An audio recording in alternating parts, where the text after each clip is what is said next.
And I think we're live. Hello, everybody, and good evening. It's evening, and it's time for another live stream here from the Critical Giants YouTube channel, also known as me. Hope everyone's comfortable. As always, if you are watching, let me know that you're here. Just a little hello in the chat or something like that. It's just nice to know who is here. I can see Schultz is already here, ready. Good kväll, yeah. Good evening, exactly, Blixer. A nice greeting there from Sweden. We have a show ahead of us, and the way it works, if you're new to this live stream, you haven't watched any of these live streams before, or whatever, if you're watching it after the fact, we're gonna go on for somewhere between 2 and 4 hours. I guess it varies depending on the day. But something like that, and then we'll take a break probably around the 1 hour mark or around there, where you can take a little bathroom break or do something like that. And the way it works is just I pretty much just work on something, usually art related, and then that will happen on the screen here in front of everyone. It'll happen like this, where I switch over like bada like that, and then you get to see that instead of my face, back and forth like that. So that's great. And tonight, and I totally decided on this many days ago. No, tonight we're doing an illustration, and that's gonna be pretty fun. So I don't do a lot of illustration on this. We can do an illustration in basically like full 2D. So it's just gonna be a sketch and then painting some stuff as I move in. So the stuff, and it's not going to using any 3D or anything like that, just like pure illustration. And I have a few things I would like to try to hit in terms of style and stuff, and hopefully it'll be a thing that slowly unfolds and elaborates and stuff like that. I did write on the Discord earlier that maybe we're doing alien creatures. No, but we'll do that again, because that is pretty fun. And I do have some announcements regarding alien creatures. I actually have a bunch of announcements. So all the people right now not watching, they're missing out on all the really cool announcements. So that's awesome. What I mean by 2D, so I mean like it's hand drawn, right? So it's like this is 2D. This is 2D. Oh, not that dark gray. There we go. This is 2D. 2D. Nothing else like that. This does not need to be at 50%. There we go. This is 2D. So no Blender, no anything like that. It's just going to be all in Photoshop, just drawing, basically. Just drawing. That's what I mean.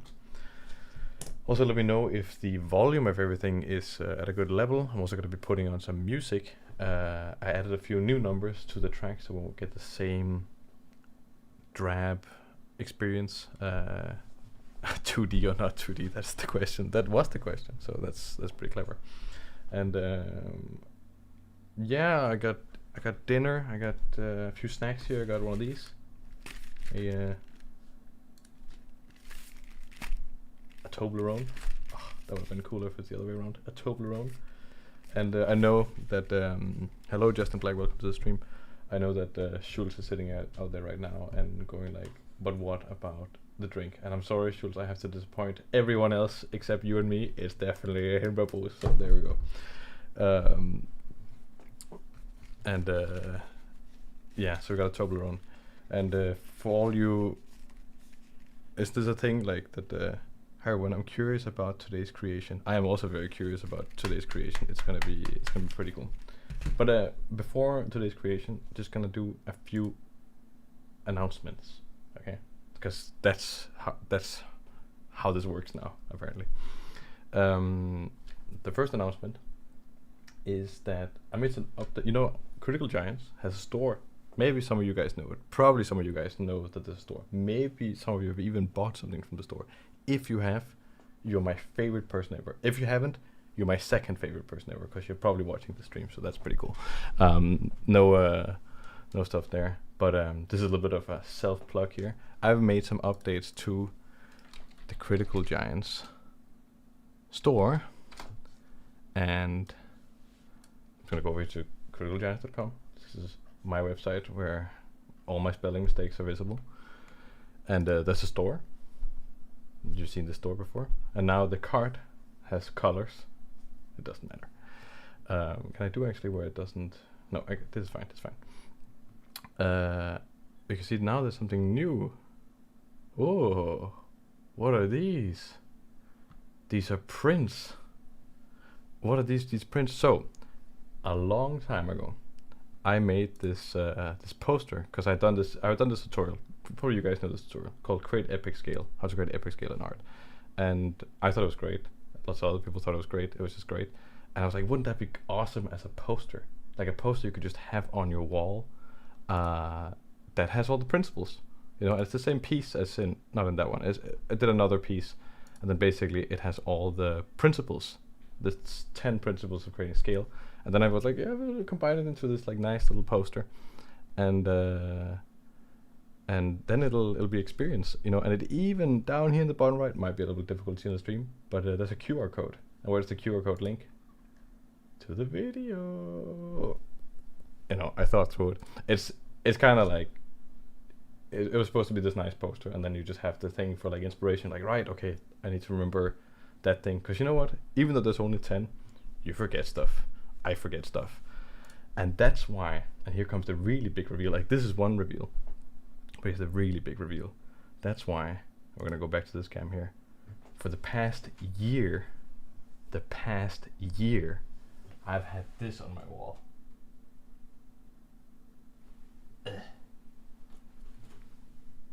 That has been there for the past year. You can see it in some of the videos throughout my channel. It's just been there. I've just been hiding it for a year. I haven't gotten around to like actually making it into a product for a year, and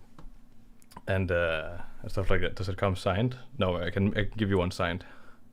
You know, just a little splash of hindbærbrus and then stuff like that. Yeah. So this now exists. There's two sizes. There's a 50 by 70, and there's like a 70 by 100, and it works with shipping and everything. So like it basically goes through the service called Printful, and I think we can ship to basically almost any country. There's some countries that are exempt, like Russia, Iran, Belarus, North Korea.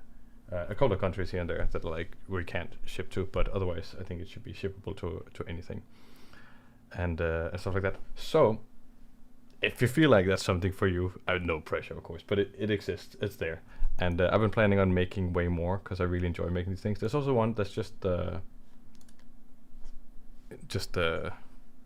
image without the stuff. If you're like, oh, I kind of would like just the image or something like that, then you can have that.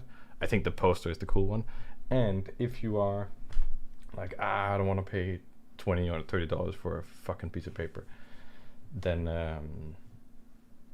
there's a print yourself version, and you just get a high resolution file, and you can take it to a nearby. Maybe you have a local printer place that can just print a poster. That's super common. You can just get the file, and you can print it yourself. And it also exists for the whoop, that doesn't work. Need to fix that, apparently. I'll just click here, see all the other prints. That's good. Just gotta fix that. That was good that we did that. It also exists. Oh,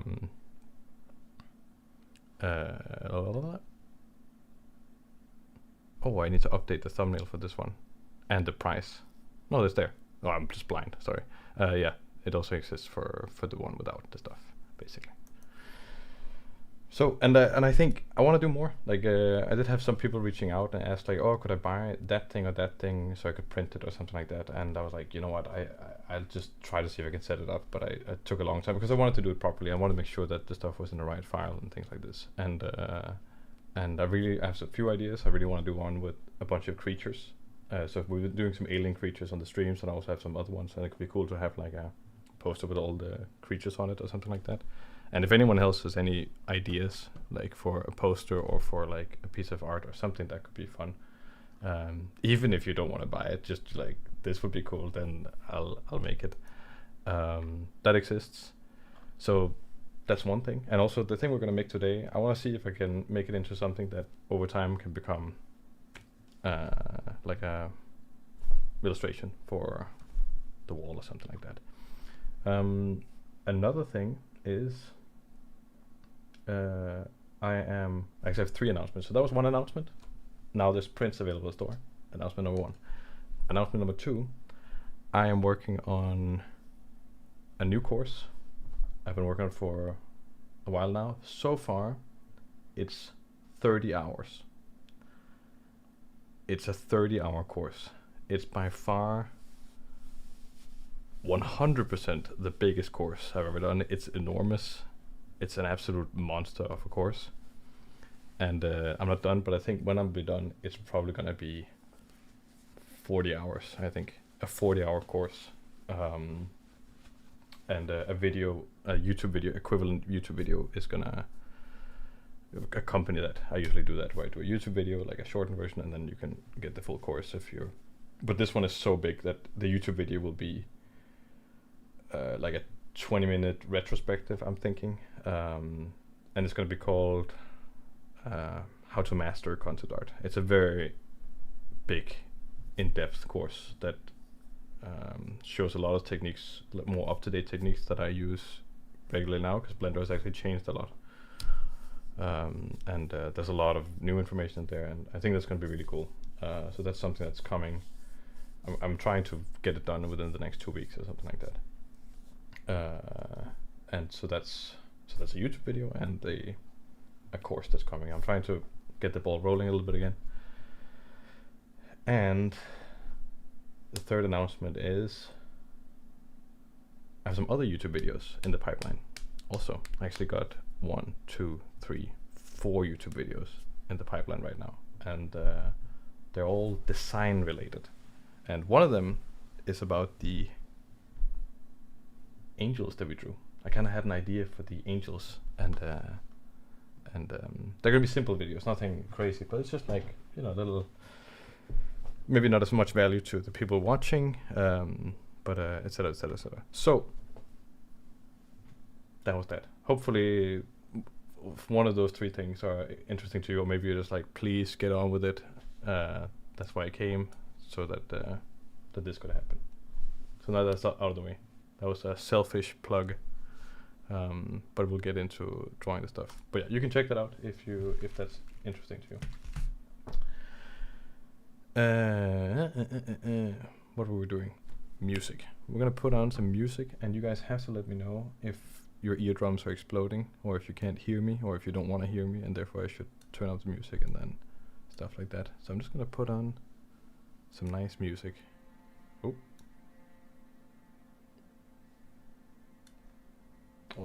maybe that's quite low.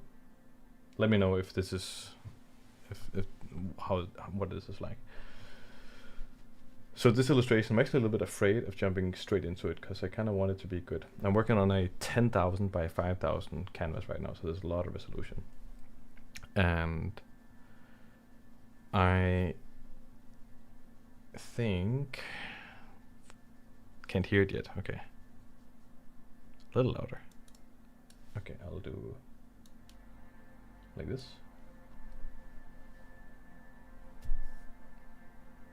And then we'll see what happens there. Cool, like that.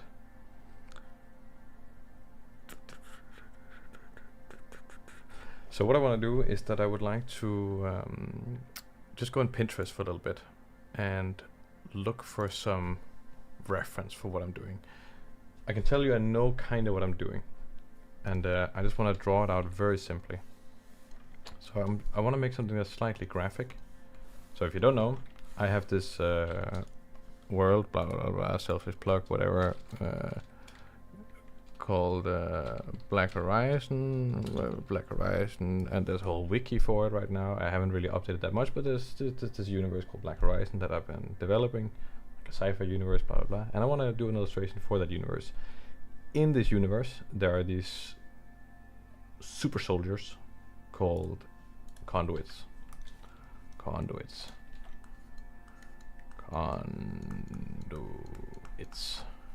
like this. Conduits, they're like this. This is all important for the illustration. Conduits, they are people like this, and they have fingers and arms like other people. They have a body. They have toes. They have cool legs. There we go. There we go. This is really kind of, you know, I'm hyping you up for the illustration. Like I'm trying to, like, you know, I'm trying to create contrast here by making something very ugly. And then once the illustration comes, you'll be like, whoa, this is so much better than what we saw before. So then you'll just be like, wow. Not just hair, my friend. There's a brain underneath all that hair. So this is a conduit. Conduits in the world of Black Horizon are created by this empire called the Julian Empire. This is the symbol. This is the Julian Empire. Julian Empire. They make these guys. And the way they make them is that they have some cool tubes, and then they put the people in those tubes, and then they do some things to them, and there's some chemicals, and there's some bioengineering stuff, whatever. And then, poof, they create conduits. Awesome conduits. Conduits have the ability, if you don't want to have this introduction, then there's actually there's a Reddit post about this somewhere. Let's see if I can find it. Sorry, just a slight sidestep here. Just so you know, conduits.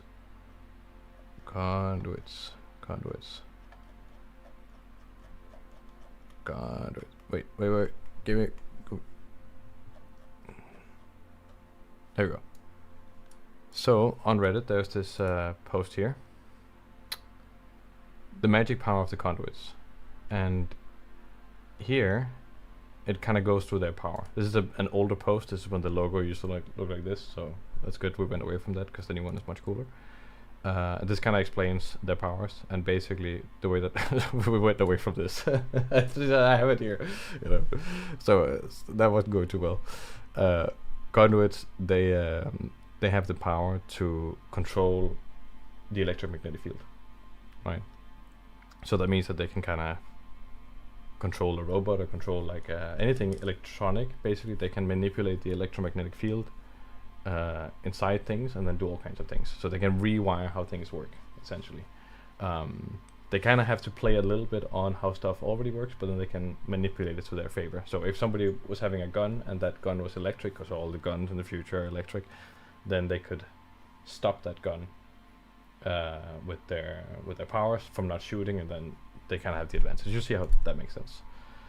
The conduits are the Jedi of my world or whatever, right? But their presence is much more sad. Yeah, they're created by the Julian Empire, blah blah blah. Julian Empire, like with these cool electronic stuff.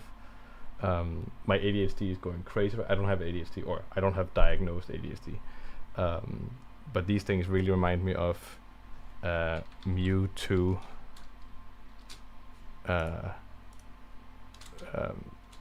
That thing where. That thing. You guys remember that from the movie? Yeah, this thing. Just let's put that. So these are conduits, and conduits, they do this thing where they learn about how things work, and then they can manipulate them using their power or whatever. And they kind of describe it as like an extension of their nervous system. So once they connect with something, it's kind of like, oh, there's that arm that I've been missing for 2 years or something. They could do things like this, make stuff explode, or all kinds of thingamajigs. And there's this secret connection with conduits and the ancient artifacts in the world. But I'm not going to say anything more about that because that's a big secret. But that also makes them weak to things like non-electric weapons. So if you just have a gunpowder gun, right, it doesn't use any kind of electromagnetic anything, then that's an inherent weakness to the conduits. But as you might see, there's something here on the side, and that's actually a sword. And conduits, conduits, now we're back to this cool thing. Conduits often carry a sword. because the thing was that I wanted swords because swords are cool, and they carry a sword like this, and you're like, why would they carry a sword? Well, because in the world of Black Horizon, it's quite common for people to have these kind of electromagnetic fields around them, and then a conduit could potentially turn off the electromagnetic field. So it's kind of like this thing where a strategy developed where an opponent would have armor that would protect them with electromagnetic field. The field is more like around them, not completely around them. But it means if you shoot bullets, stuff kind of like bounces off, if that makes sense. This is a person, right? Stuff bounces off this stuff here. So it became this practice where people would try to get in close to try to circumvent the field with a melee weapon, like a blade or something. Also, because if this person had a gun, this is an arm and a gun here, then the conduit could use their mystical powers to make the gun go boom, right? Stuff like that. So that's kind of why some conduits, they carry swords. It's like this thing where it's not always the most useful tool, but there's some scenarios where it's a very useful tool, especially when the whole armor thing. So it became a thing for many conduits to use swords. They don't just use it because it's cool or whatever. That's why it was originally invented, because like, that's hella cool, and then that became the reason, right? This music is a little bit weird for this discussion. We'll go here. Okay. So that's a conduit. Is everyone asleep already? Oh, you can't hear the music. Oh, you heard the music before.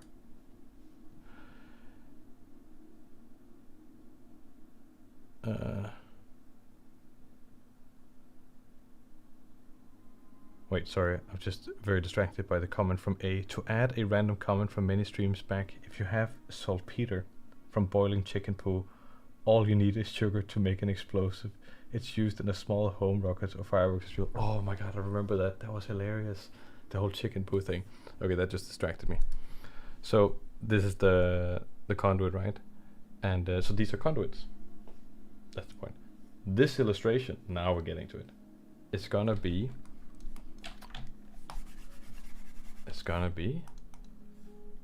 something like a conduit kind of being here, maybe crashing through the stuff, and then there's all these people who kind of like, oh no, and maybe some people over here who has been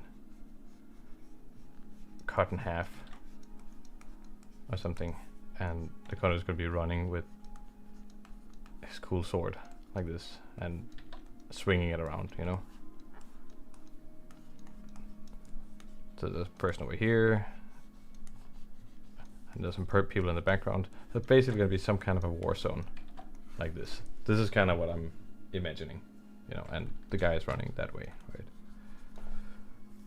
So that's going to be the illustration, and that's the conduit. That's why I felt that was necessary for the thing. So that's what that is about. It's like a keyframe basically, and I want to find a little bit of reference.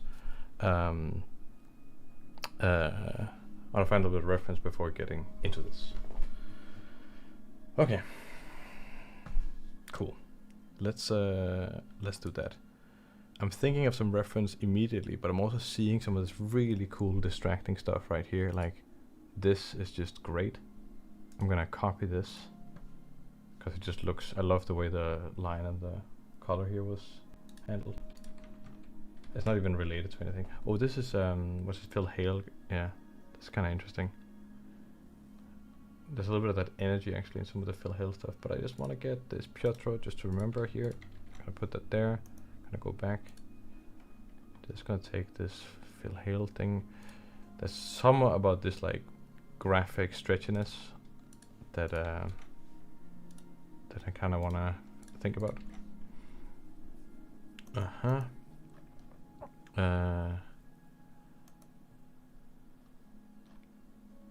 There's some cool Jeff Simpson stuff here.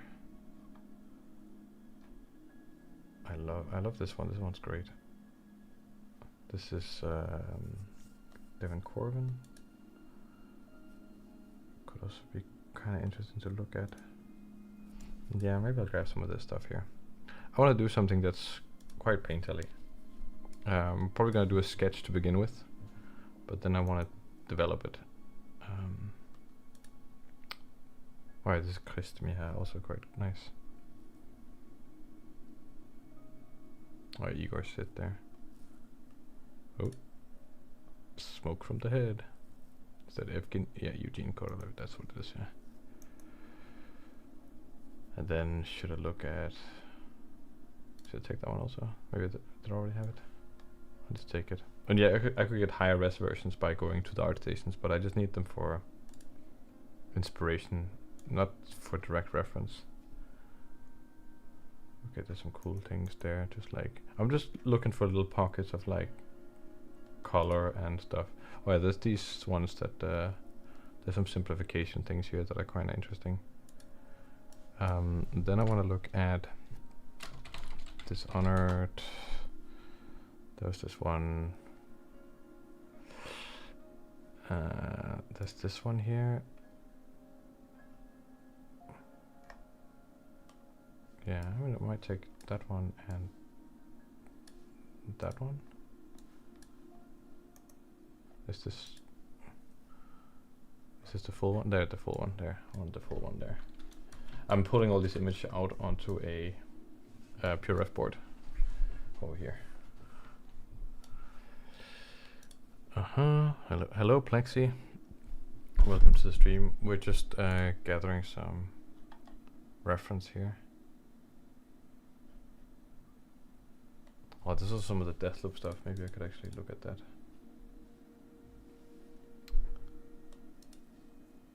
These kind of have a little bit of the dynamic and simplicity and shapes that I was kind of thinking. I think Sergey is probably a good place to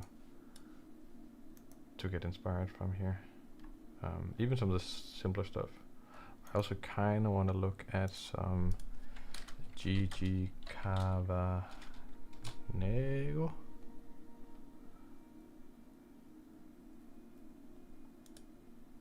Yeah, this is also great. Oh. Yeah, cool stuff like that. Yeah, I want to do something that's a little bit more expressive as well. Okay, I think I actually have a good portion of stuff right now. Let's try to figure this illustration out. Probably will start with some kind of a sketch, but we'll just start off with a little slice of Toblerone. There we go. There we go.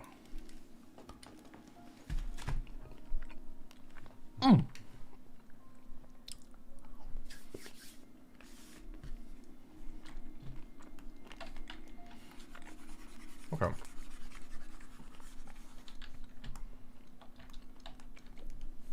I'm going to use this brush here. No, maybe this one. Oh, that's the same one.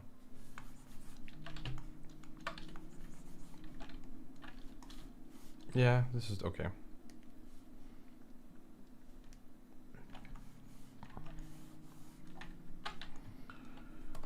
And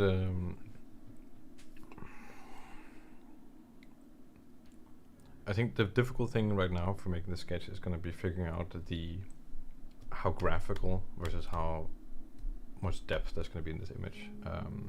I kind of want to make it pretty graphical, but I also want to maintain a little bit of depth. But I think the depth is going to be more implied than really correct perspective necessarily.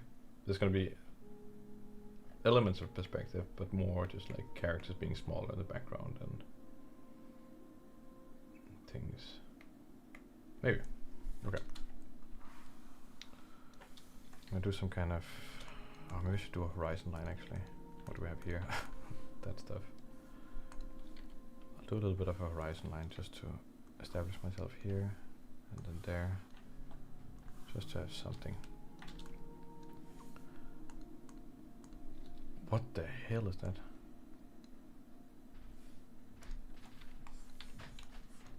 Okay. Let's see. So I'm thinking that maybe we have something like I don't actually know where to start here. Maybe I have some kind of character just.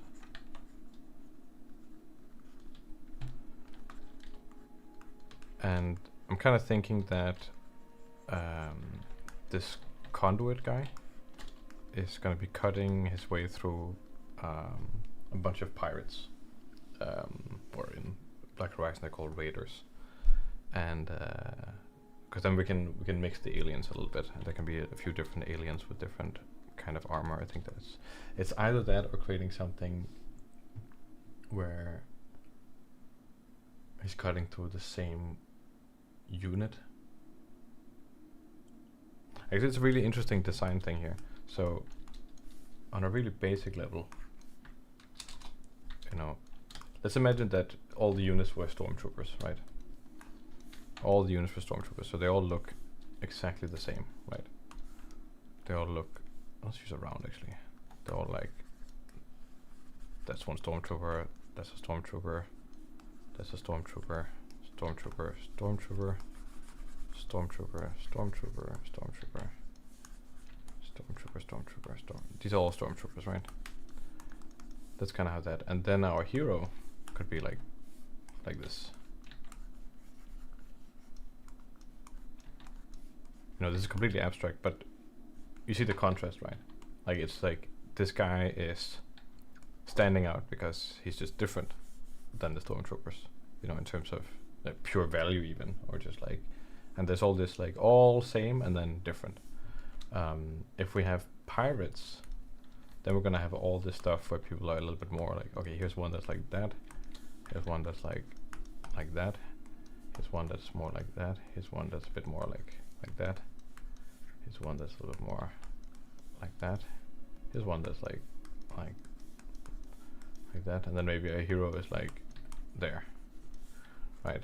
Like it's on a really simple graphical level. That's kind of what's going on, you know. This is a very punchy kind of composition, I think. You know, I'm keeping this in mind as I'm designing my piece. I'm thinking a lot about like, okay, what's the feeling I want here? I still think I want something a little bit more muted like this, and then we'll do something with the effects or something. But it's just worth keeping in mind how that feeling might affect everything. I'm just gonna look up Piotr Jablonski here. Oh, I actually have a more in-depth look of the sword. Yeah, we're talking about these folding swords. Basically, they're like this. I have this post on ArtStation, but they're like this, and you see they fold. They fold, and then they're like that. A little folding blade. Let's see, is there anything here that might be interesting? I'm just looking at some additional reference on the side here. So maybe there's something I might wanna. Okay, let's try to do this here.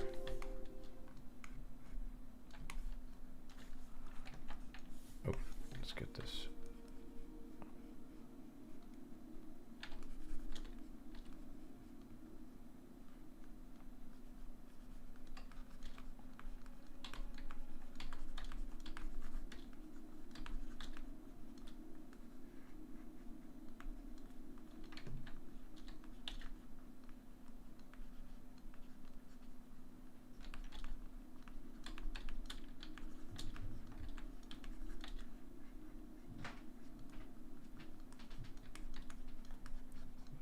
Just putting in some characters here. It's not too important what exactly they look like right now. It's just more important that they have the right feel. guy's a little bit funny in the way that it's kind of running.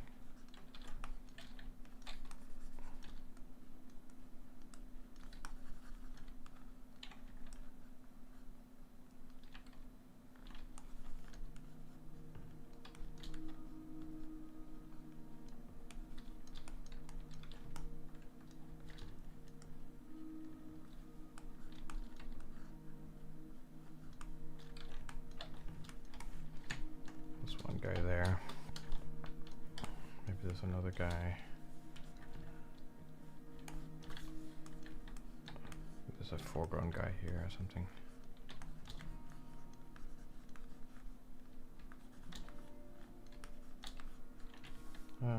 Maybe on a different layer, actually. Like that.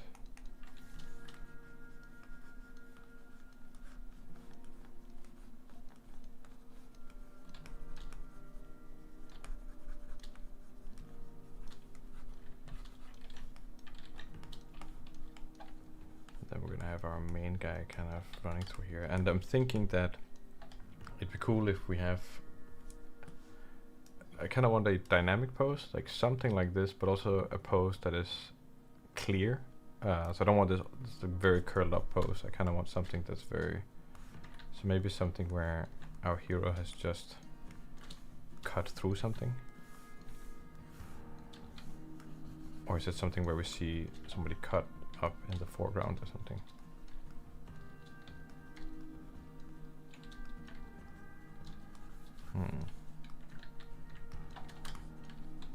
How would I do this actually? Just gonna bring up the stream here. But yeah, I mean, as I'm going through this, you know, feel free to ask anything, you know, just I'm checking the chat, you know, once in a while, so just if there's anything, let me know.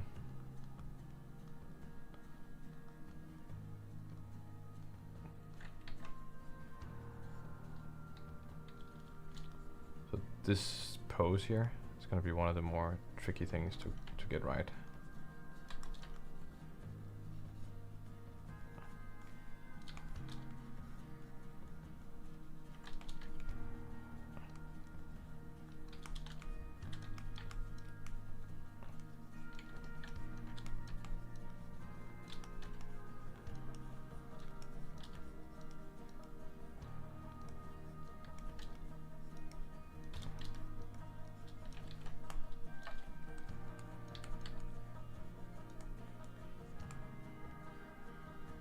You played Cyberpunk 2077, it has some parkour elements that might...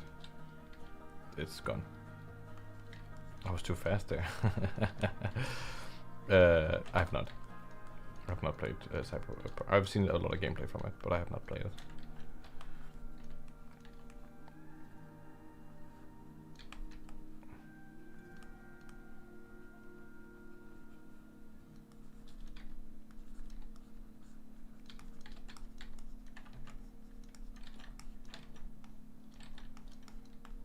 I definitely want this guy to be in the middle, I think. But that's a pretty important part of the whole thing.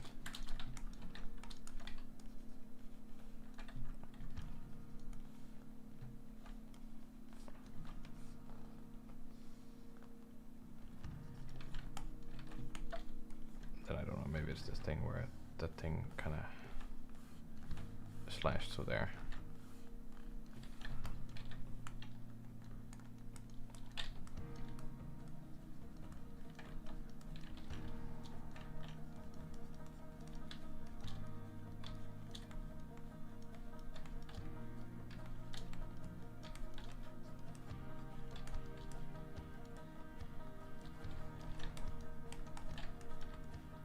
If you played Cyberpunk 2077, it has some parkour elements that might be useful reference for your game.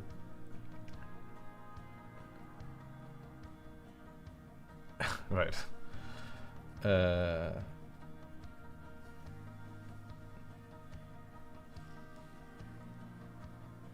I have not played Cyberpunk, but I have seen some things. Also, fourth announcement: I am working on the game again after I've done the course, so we'll announce that when I'm back on that. But if anyone knows that I used to work on a card game, then actually there will be some news about the card game.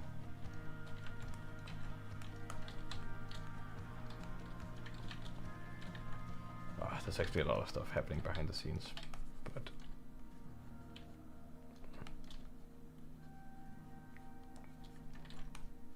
no, actually that I like the hand pose more there.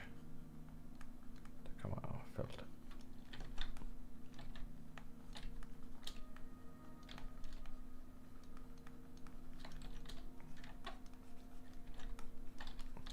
I want to make this very dynamic.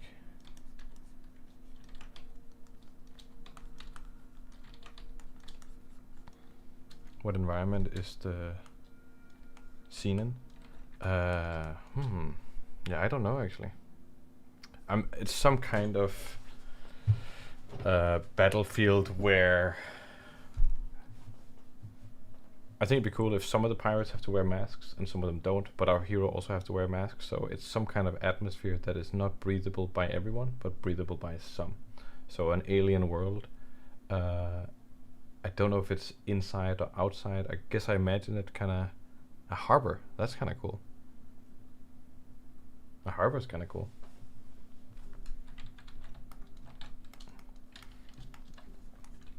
And here want some stuff that is like, want a guy that is cut. I would love it if he'd just cut a guy, or just cut something, or a robot or something that had just been cut. Maybe a robot is cool. They just need like a cool robot design.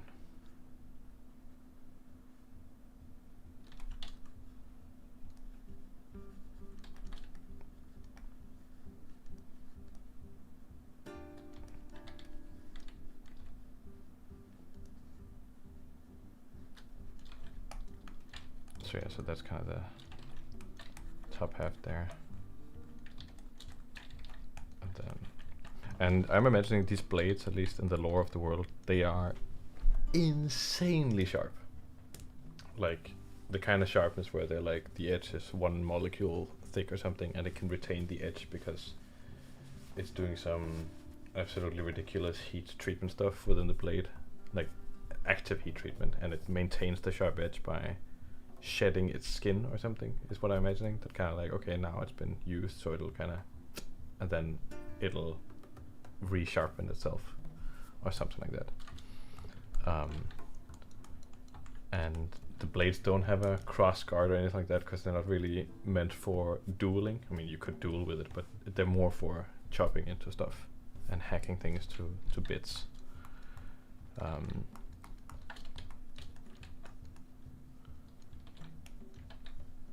It's a 2D. It's a very 2D blade. It's more like a razor blade than anything else, like that. No, it doesn't get shorter. It's not like the blades in Attack on Titan or something like that. It's more like. Did I have that thing? Yeah, it's more this thing where the blade is just quite square in that sense. And you would probably get a better cutting ability if it was curved, and some of them are probably curved, but this one just happened to be square. And it and it folds in like that, so the sharp edge is there, and then you have it on your side, like so, like a character like this would have it on the side here. No, actually they would. Let's imagine that the guy is left-handed instead. Then they might have it here. Oh, actually I can make him right-handed. There we go. Now he's right-handed on the right side. Then the blade is here. Right, it sits on the side like this. So then you would grab it more like you would grab a gun, like the way that you grab the holster for a gun, and then just pull up directly. Where a normal sword, you draw your arm across your own torso, and then you draw it out. Where here, you grab it like a gun, and you just push it forward. I do have a video of it, kind of in.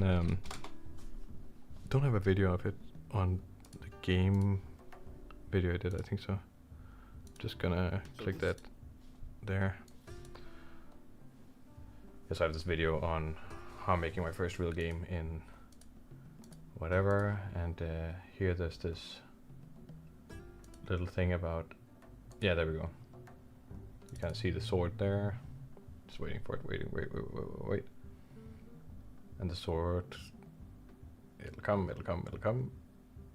And here we're gonna pull out the sword, boink, so it's like that, right? So it's kind of this thing where you see like the sword is like that, so it has that like hinge mechanism there. Bump, bump, bump, bump, bump. So you can see how you can imagine that the sword was down by the on the right side of the hip, and then pushing it forward, then you push it out, then you kind of push it out in such a way that the blade snaps and locks. And then it should be fairly strong still, even though it's on a hinge, because it's kind of, that's the way you're hitting. So it's a little bit like a Swiss Army knife in that sense. And yeah, so that's how that works.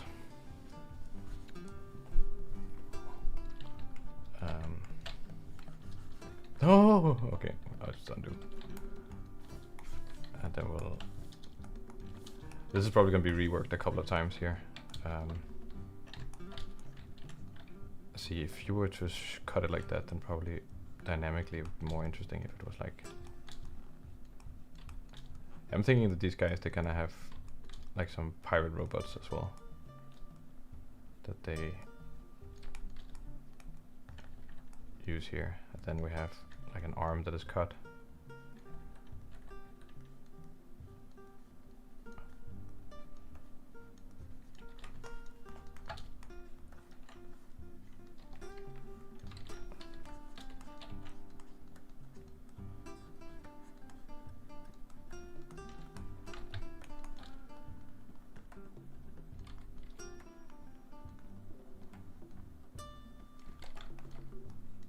The arm that is cut there, kind of.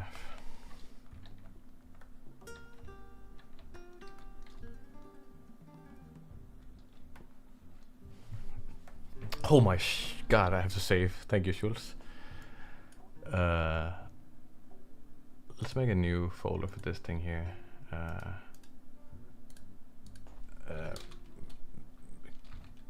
Key conduit keyframe. There we go. Call this master.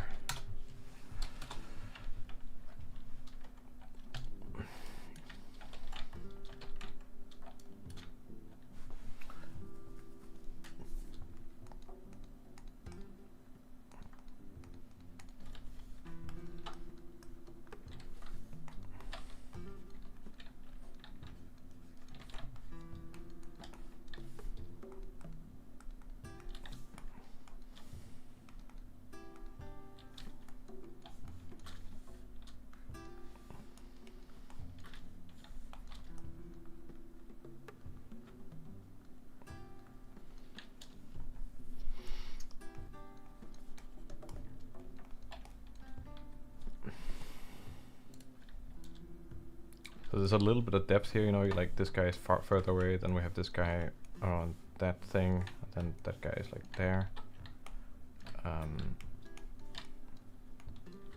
But if we can get the right kind of, also be cool to have somebody who's a little bit more,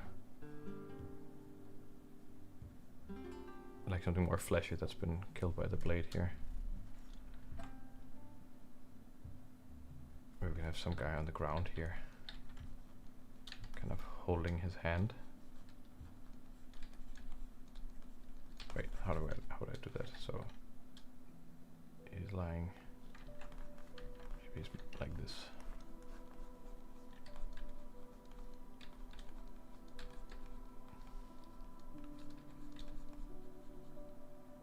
Then he would be, wait, it's gonna be like that kind of, so the arm would maybe, it's a shoulder, arm, elbow, like that. Let's see, yeah, I'm gonna put him on a different layer. There. Gonna be holding.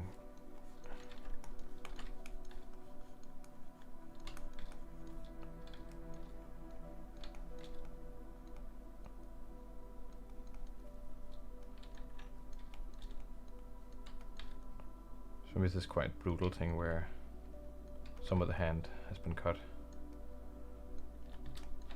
Then his fingers are there or something. Or maybe it's like a part of the hand, like that kind of, and then a finger. So that's the inside of the hand there, and then the arm stretches out there. Then he's like looking at it, and his legs are going.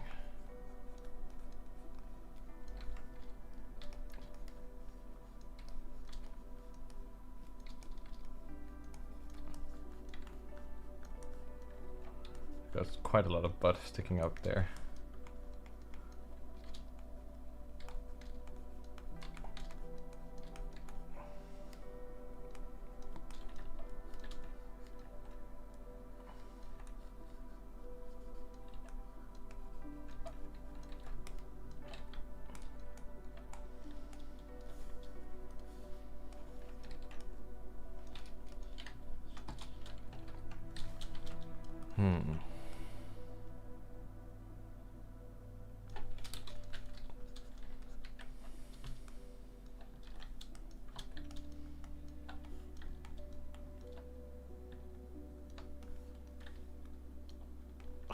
Not my hand, how am I gonna cook now exactly?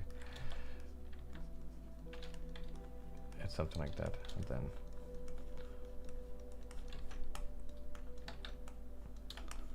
all this gear on, things like that. These guys also just don't really look like they have any weapons, but they're supposed to have some weapons. And I would love for some stuff to kind of, some people coming in the background or something. Maybe with like jetpacks or something. Coming in to kind of see what's going on.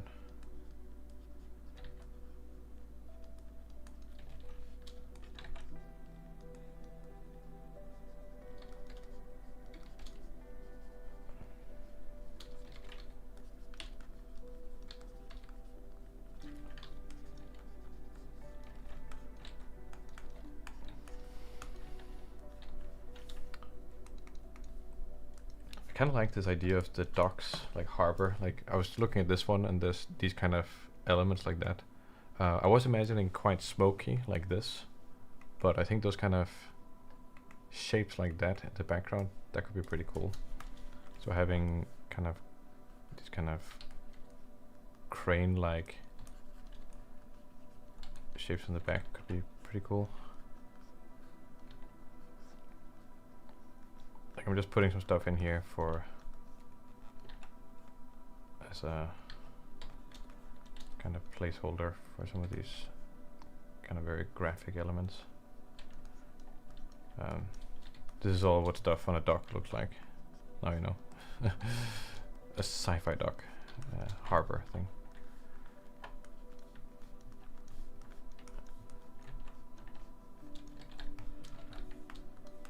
And then I think it'd be nice if there was kind of smoke in the background. Yeah, those kinds of things.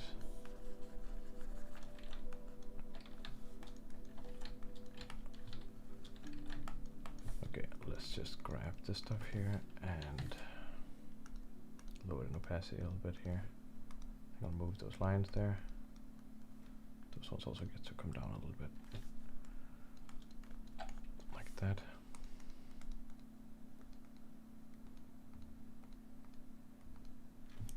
Yeah. Going through the thing. I want it to be even more dynamic. I think it's it'll come. I'll probably do a second pass on making this whole thing work, but I definitely want this guy to maybe come out here. There we go. I don't know, maybe he's too much in the foreground, maybe he ruins the graphical nature of it a little bit. That's kind of what I'm afraid of. It makes the lens seem a little bit too... I want the lens to be a little bit flatter, and I think he's maybe making it not work too well. Because he doesn't feel as close to the danger. So if he can, maybe he just comes in a little bit. Maybe I'll just redraw him and do something.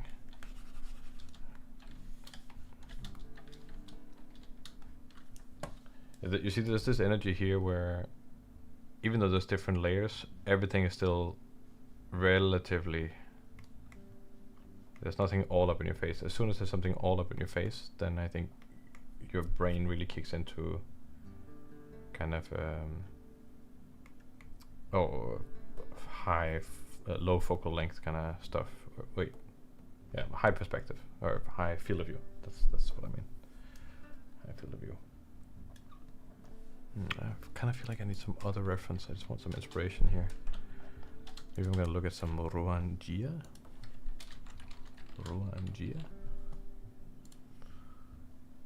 Ruangia is like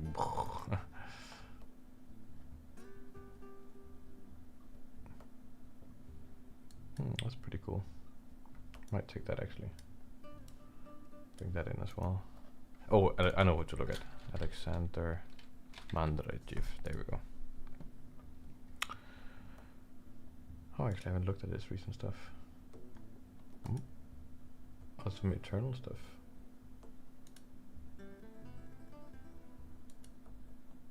Some good sketches there. Things like that.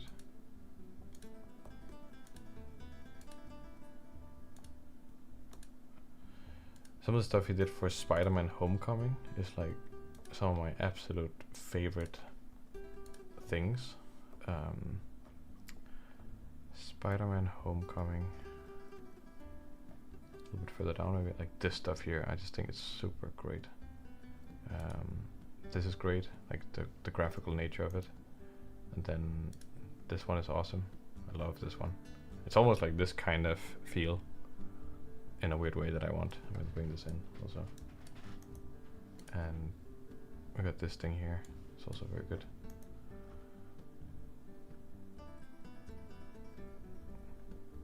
It's just stuff to kind of look at, you know. Oh, this is also great. It's basically in a weird way the same thing, but I think it's just like the way to compose it like this and push everything over here and then having the shapes like that, it just makes it very interesting. And we can do something similar once we get into the more painterly side of it. Then when push it now, I just want to get everything, have some kind of an idea and a place and a base. But there's a lot of stuff with the colors here that I think is quite cool. I'll also take this. It's kind of a little bit similar in that sense there.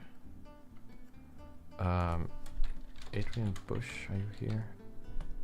Yeah? No, okay, he's not here anymore. Maybe I can find Adrian Bush somewhere else. Adrian Bush. Maybe there's some Instagram stuff, my friend. Just to see if you have something. That actually might be kind of interesting. Ooh. Just as a reference there. It's kind of that flatness and there's a little bit of dynamicness and stuff. Oh, there's a dead sea creature thing. Wait, what? What's going on here?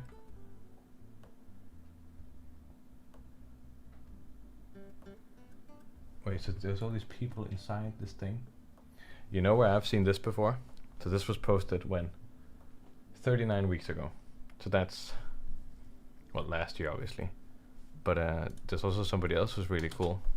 Like a real cool person who also had an idea with a person being inside of a sea creature. Oh, I don't know. Where could that have been? Bob.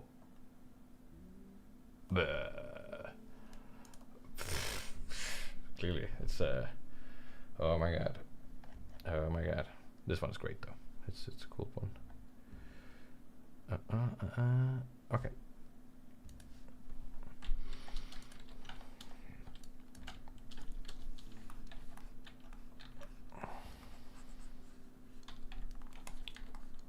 I get this very graphic kind of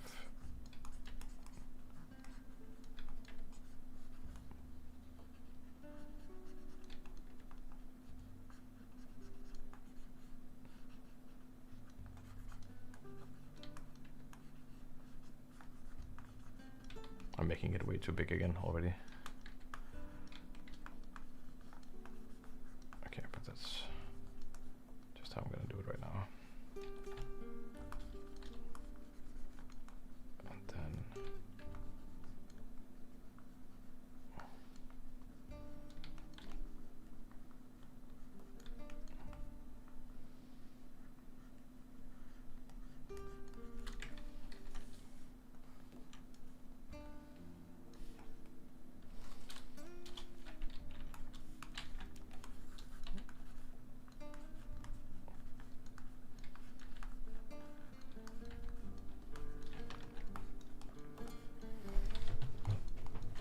or do I want the guy in the middle? Maybe that doesn't work.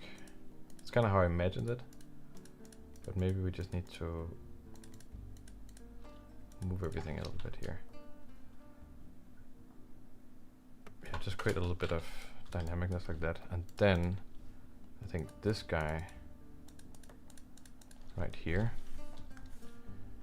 he gets to be this very cool Sup Dakota, welcome to the stream. Yeah, there was a whole explanation. There's a lot of me just drawing, but if you go earlier back in the stream, then I explain what we're doing. You can just watch that because I'm just figuring things out right now. That feels really mean, but I'm just kind of in the zone right now. I want to not engage my ADHD. But awesome that you're here.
Let's see here.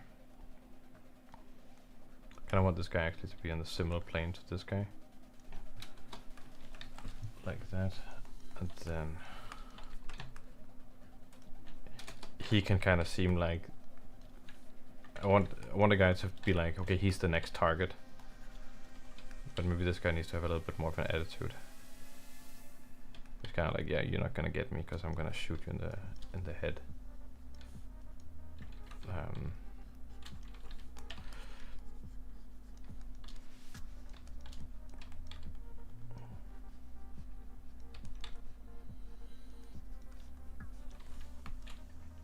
Like that. Maybe his legs are a little bit too widespread here. And then it's kind of okay. Actually, I kind of like this because everything's gonna be very explosive and like dynamic and stuff. But this guy is gonna be calm. So we're gonna have a main character. He's gonna be dynamic, but this guy is kind of gonna be that calm contrast to everything else that's dynamic. That's I like that.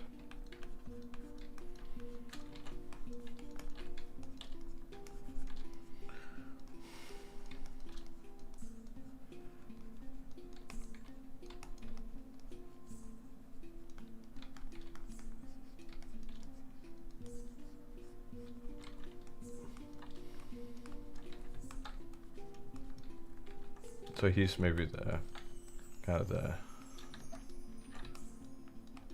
the main guy here right now or something. The main target for our hero.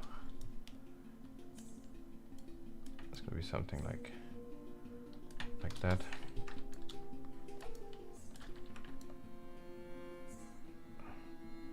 And you can come in a little bit more like that. Then we have these guys, then we have that guy. This guy can become a little bit smaller. And maybe I just don't like that guy's pose anymore.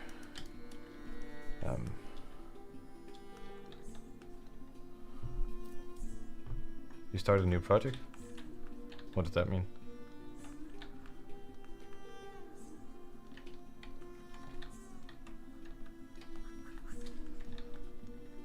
Oh, maybe actually this guy can be like fiddling with his weapon, because it's gonna stop working kind of. So maybe we have I want to draw that a little bit bigger. I'm just gonna hide this guy here.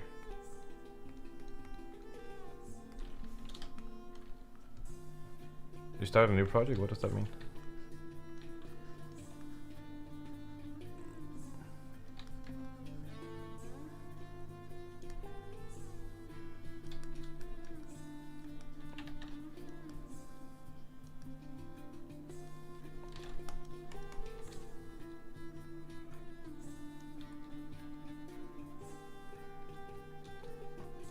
There's a melee weapon, yes. Yeah, you watch the beginning of the stream. I think it's gonna be worth it.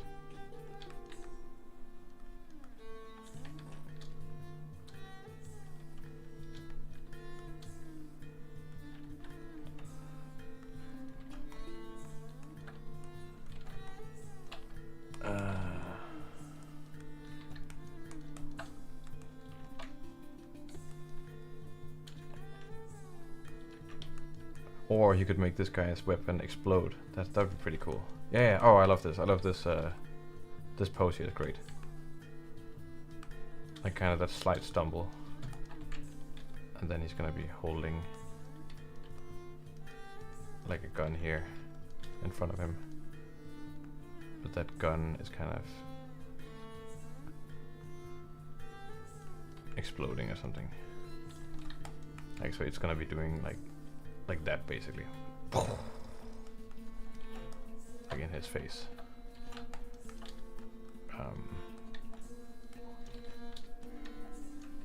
And then he's trying to turn his head that way, right? So there's an ear there basically. He might not have an ear, but it's just to indicate. Yeah, I love that. And then the gun explodes there. He's just cut that guy, gun explodes, and then he's gonna shoot that guy. So I just want to make a little bit of space for that one.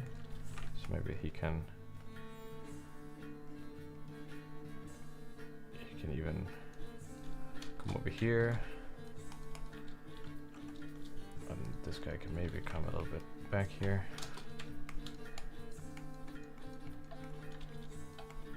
Something like that.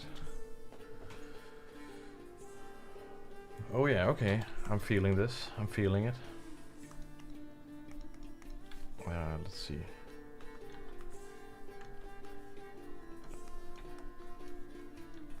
And all the stuff is going to be taller out here than it is over here, just so we have like a slope, like a gradient of like high to low basically. Maybe there's some stuff in the sky, some cool cloud things. And the front guy here, you can just lose that there. And that has been cut, that hand there. And I'm still gonna bring in a foreground guy right here. I really want to do that. It feels right. But maybe he's low. That could be like a shorter guy. Let's see here.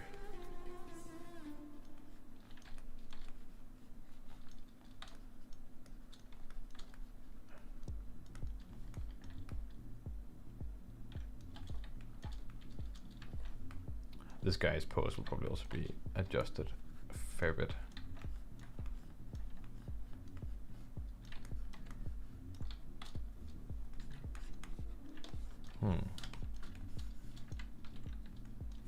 That guy's a little bit distracting right now.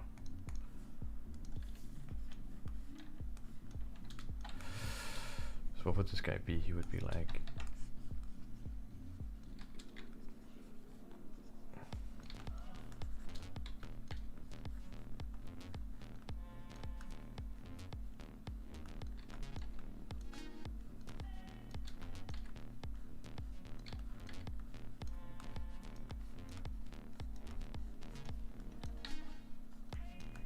This guy's like a forum guy.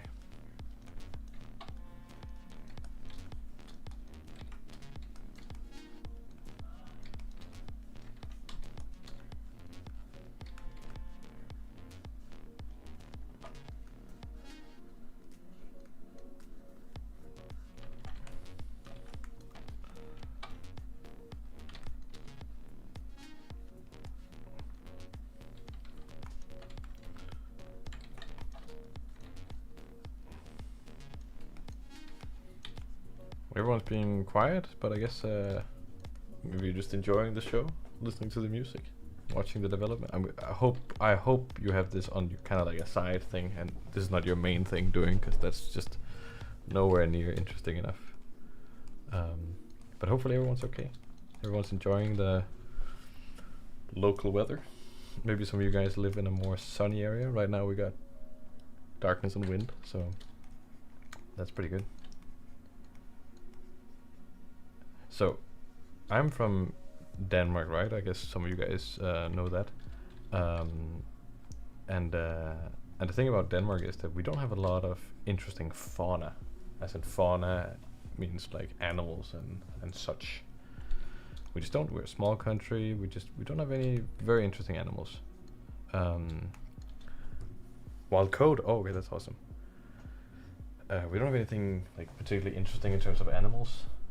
We do have there's some birds here and stuff with Denmark, because there's a lot of lowlands, so there's a lot of these like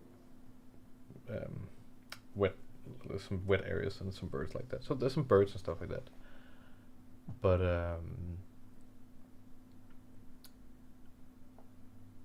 we do have seals by the beaches and stuff like that sometimes, you know. And locally we have like a little a sluice gate, I think it's called a sluice gate. So basically somewhere you can let boats pass through different levels of water, right? And there's also this little area where there's like kayaks and stuff can be, and sometimes there's just this one tiny seal, and it's like deep within like the city and stuff like that, and it's like deep within the city, and it's just this one seal in here, and it's like it's so funny because it's just not in a place that's supposed to be any seal. Okay, I'll show you on a map so you'll really understand what's going on. So this is Copenhagen, right? This is the world. This is the Earth. You're all familiar with this one. Oh no, Google Maps says it's round. Damn it. No, it looks flat actually. Yeah, okay. Oh, it's still flat, thank God. You know, okay, cool. Copenhagen is here, right? This is Denmark. That's Sweden, the penis of Europe, and it's ballsack, Finland. And Denmark is a gnome with a snotty nose. And this is the Devil Island. Apparently that's what it's called. This is Copenhagen, right? The city. I live here in Copenhagen. And right here, see there's a little symbol that says home. I live here. At this place called Sluseholmen. Sluseholmen. And right here, there's a little bridge. And I walk over this bridge sometimes when I need a walk. Then I go over to this green area. And you can see right here, there's a little platform. And you can see we're kind of in the middle of like, whatever, right? A seal likes to swim over here and sit right there. Like, look what it has to go through. It has to go through all this stuff. And there's all this like nice beach stuff over here and some things like this. But no, it's like, you know what? I'll go here, I'll go there, I'll swim all the way in here, swim in here, and I'll sit right there. Right there. And I have pictures of it, I think, that I took myself. Here we go. Here's pictures of the seal. High quality. There's the seal. That's my roommate. Look at the seal. And it's just there, like a seal. So that's pretty good. Not bad. Yeah, Sydhavn, absolutely. So that's pretty epic. That's the story of the seal. And oh my god, this one's really bad. I'm just not making it graphic enough. I want it to be way more like that. So yeah, but in so that is the fauna we have right here in the local area. We have a seal, and it's the nickname for it is Sloozy. Sloozy the seal. That's pretty good.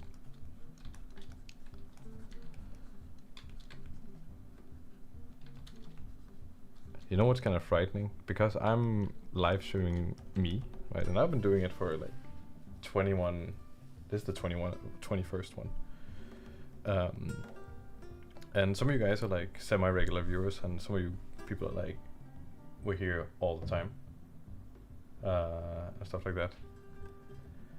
And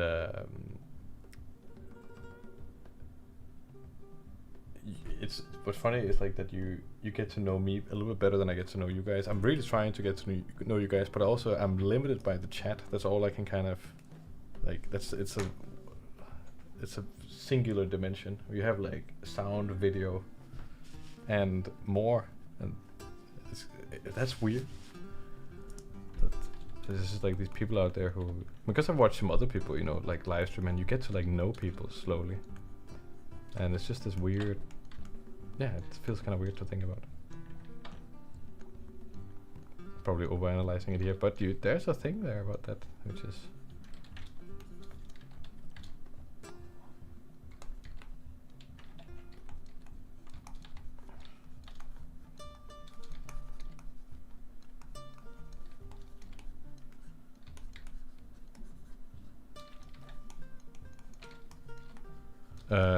Dakota wrote something here. So if conduits carry kinetic weapons, is this a characteristic of a conduit? If so, you gotta make a utilitarian version and a ceremonial one, especially with the religious factions. Oh yeah. I think it's quite common for conduits to carry, as you say, a kinetic weapon like a blade, but they're not all of them do. Some of them specialize more into kind of like. So the way it works with the conduits, right, is that they are they manipulate the electromagnetic field, but it also to do that to a significant extent, you basically have to do this thing called glancing. And glancing is you touch an object, like a toaster or something, and then you're connecting with it, and then you're not connecting with the toaster, but you're reading the electromagnetic field inside the toaster, and you're starting to get an idea of like how it's connected in terms of a feeling, right? So you're like, okay, now you can feel physically how the stuff is connected, but that doesn't mean you know how the toaster operates. You can just feel the connection, so you know where to direct the energy, but you don't know if it's like, oh, is this the power, or is this the thing that does this, or you know, etc., etc., etc. So it kind of becomes this combination where one thing you want to glance something to know how it's wired, right? But then you also want to maybe read a manual for a toaster to understand how it works, and then when you have those two things, then you can start manipulating it more effectively. So let's say you were fighting like an army, like stormtroopers or something, right? They all have standard issue guns and stuff like that. You could glance one weapon, and then you could now manipulate all the weapons, and then you could also, if you read up on the weapons, then you could make them kind of like you could start manipulating the stuff, right? So I would say a lot of conduits, they specialize into different ones. If you're kind of like a field conduit, like this guy with a kinetic weapon, you're probably very interested in dealing with like a whole range of guns, like military equipment, those kind of things. That's what you really specialize in. Maybe doors and things like that.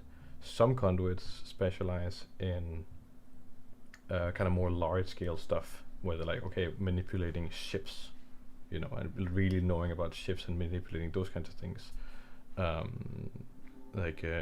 If that suddenly becomes the obstacle, you can have like a super conduit who takes down an entire ship by themselves, because that's kind of what they can do.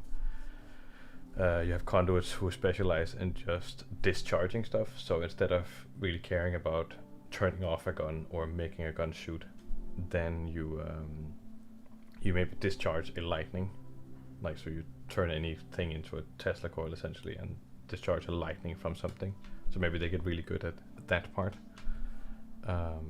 Those kinds of things.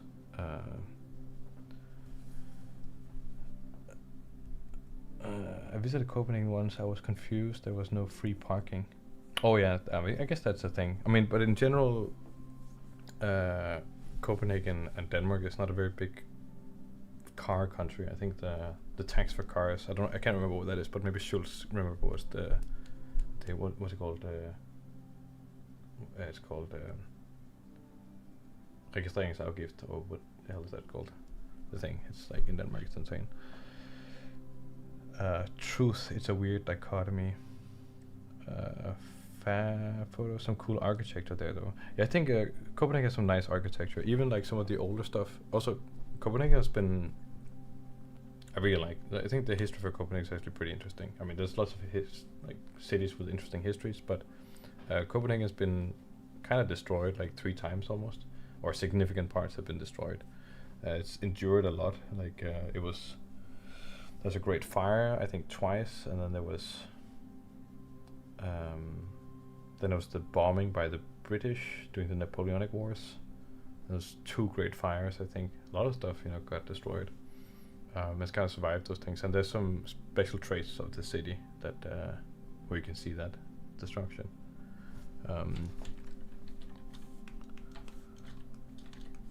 Let's see here. Got this guy.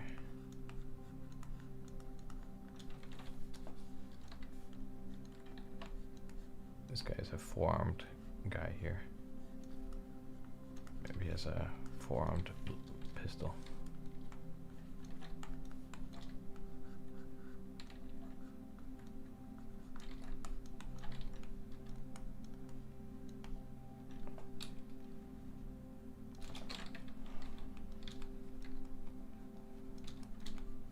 So, just in terms of like drawing, then yeah, I could draw all this stuff just without having any reference for things, but most of this stuff I have pretty decent existing reference for what some of the stuff looks like, and I'm drawing on that, like I'm pulling from that from my mind or whatever, but it's kind of there at the back of my head. Like I have this massive board, and then the 4-armed guy, for example, he is there. That's what he looks like. And having this kind of knowledge exactly of like what stuff looks like, it gives me so much speed to just go. And our middle guy, I also know what he looks like, he's like there. That's the helmet. He looks like this. It's got like that kind of thing. You can see that's kind of the shape. And those 2 lines there, I was doing this secretly without anyone's knowledge. That's kind of what I was referencing right there. Stuff like that. Oh, my Hinderbos. Okay. Let's see here. Where do we have this?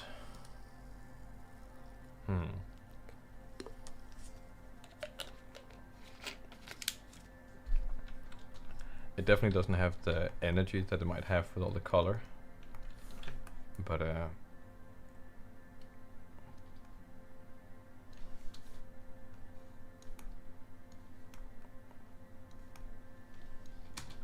this guy gets to be like a little foreground guy. Oh, something along that here.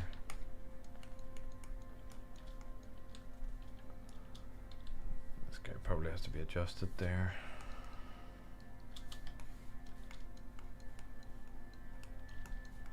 I definitely want to have some more guys over here.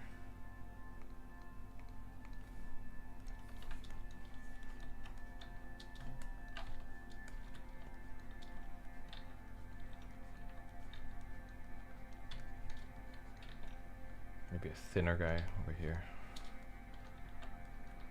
maybe another robot actually.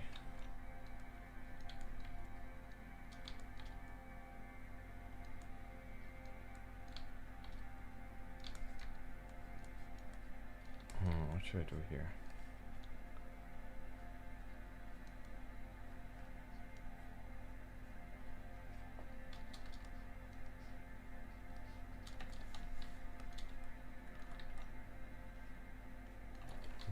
Robots in Black Horizon are quite intelligent, I would say.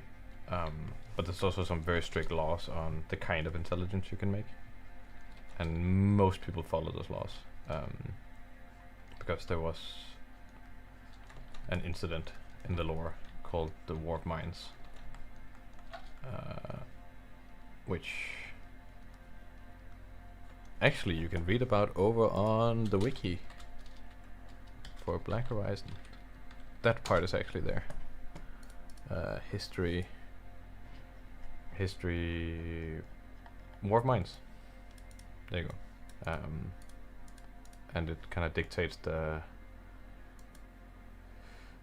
the origin of the species called the Vox, which are here. The Vox, they're kind of like these, like an AI race, and they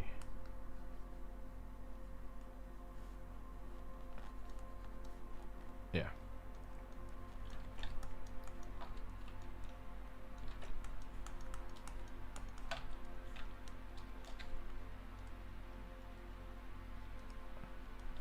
AI is still used a lot, like by the inhabitants and stuff in the world. Like AI is very common in all aspects. It's very common for a ship to have an AI, for example, that runs the ship, or you have those things. AIs are not always like insanely powerful, because typically the AIs we have on Earth, like in our world, when they like, that's a topic now, right? Like they become very powerful. It's also because they have a huge network to like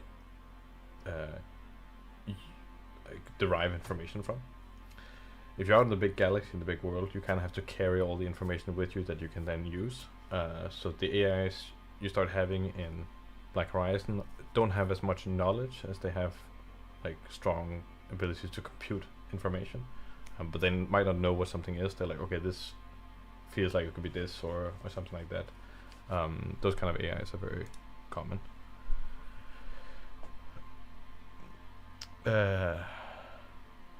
So that ref board that I just showed, that is my public ref board.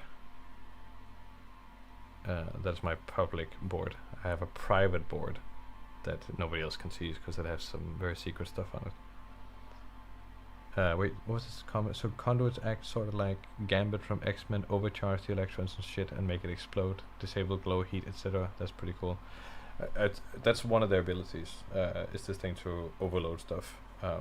But as you can see earlier in the stream, I kind of, there's that post somewhere on Reddit that goes to it. And I'll put the information on the wiki at some point also, so that it can just exist there. Ryan Taylor, hello, welcome to the stream. So you have a ref board for, yeah, exactly. I feel like you'd like Lancer lore. Was that the thing you were showing last a couple of Lancer? What is that? Is it anime? What is Lancer?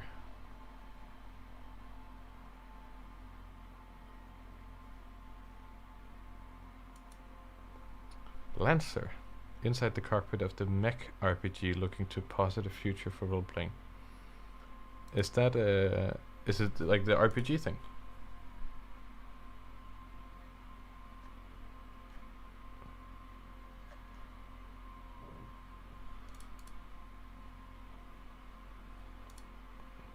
Okay, okay. Okay, I'll look at that. It's always nice to read something new. Let's see here, we got those guys, we got those guys. It is annoying, of course, that this thing is overlapping, but it's just as where. I'll take a little 5-minute break. I can feel like this is going to be a long stream, so yeah, that's what's going on right now. So 5-minute break, and then see you then.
And we are back.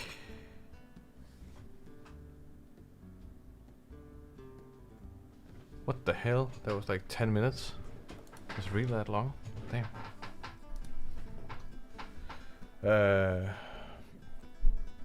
They're the only ones who have compiled the entire genre of mecha and its trope into one body of work, and it's incredibly helpful for foundational concepts. Like Lancer or Escaflowne? Lancer, I'm guessing. I'm guessing it's Lancer. I'll post a dope lore video on Discord. Okay, cool. Please post a dope lore video on Discord.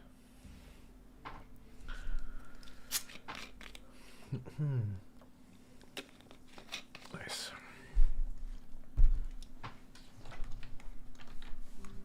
I'm still just kind of trying to figure this illustration out. Like, these might not at all be anything final. It's just like trying to figure it out with the different elements that could appear.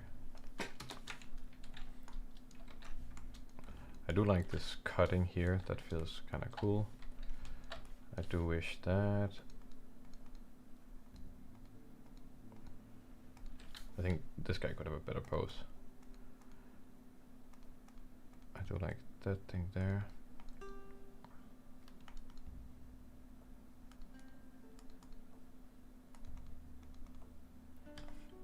Maybe I don't like the robot being over there actually. Or it depends on how much more I draw over here. Okay, let's get these guys. Maybe I'll get something. Oh, I can't draw. There we go.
Lancer, yeah, okay, cool.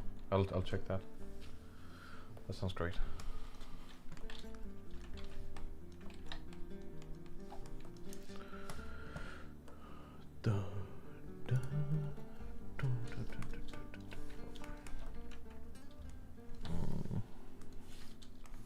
Get this guy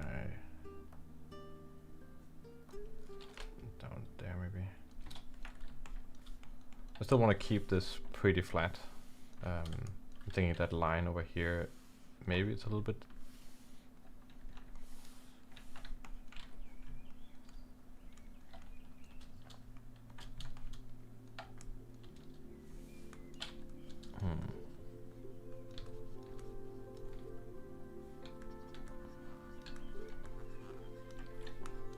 More like a regular spaceman right there.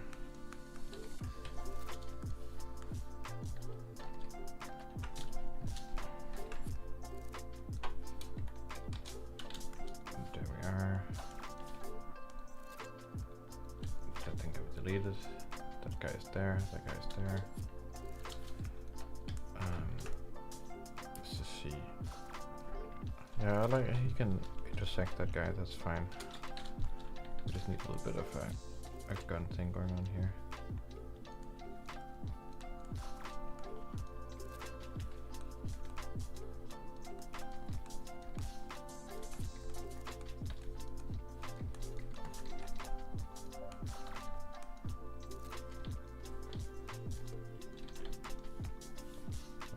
Middle guy here,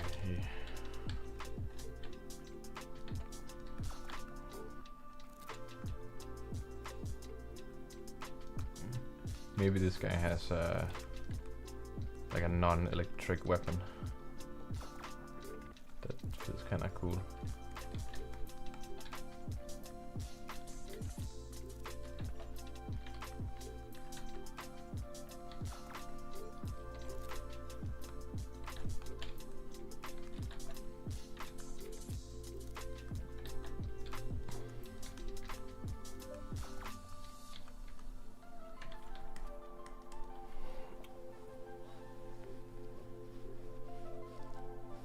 Reference a keyframe from a Kurosawa film. Body comps and those could help. Oh yeah, that's true actually. Kurosawa stuff. Maybe there's are they on Film Grab? They're on Film Grab.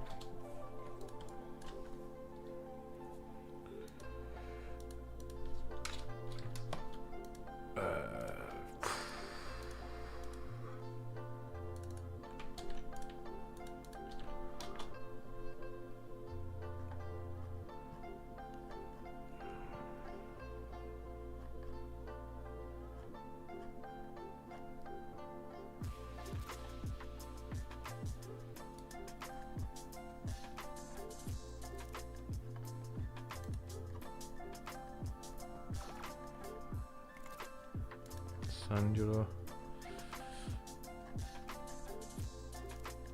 Throne of Blood. Seven Samurai. Jojimbo, what do we have here? It's almost a little bit like 300 also actually, now that I'm thinking about it. Just like going through it's kind of more flat composition.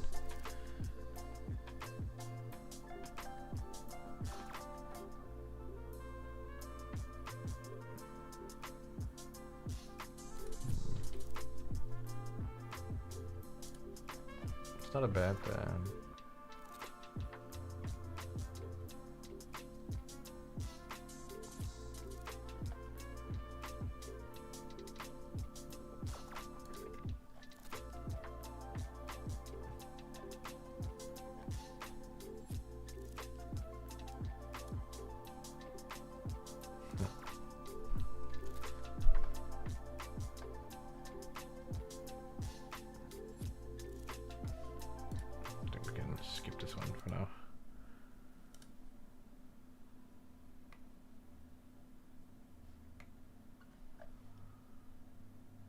I wonder if they have 300 on this one actually.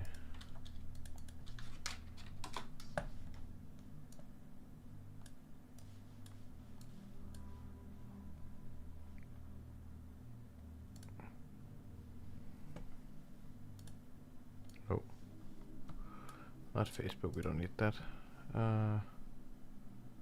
What else we need? 300. Oh yeah, it's there. It's right in front of me. Some of the classic scenes from the side is what we're really looking for here. But they don't have the iconic shots from the side, like literally the most famous ones. Like it's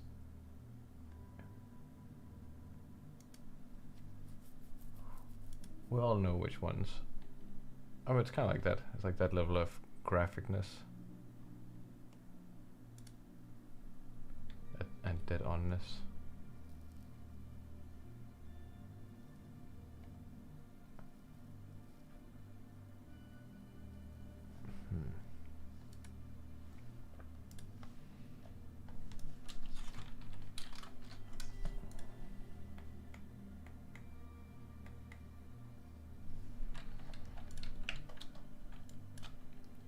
Okay, let's see here.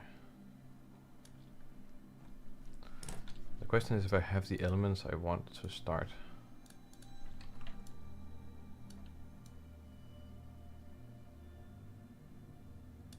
Maybe this guy is a little bit bigger.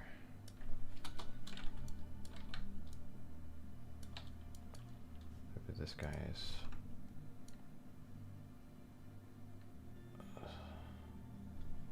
smaller. Like that.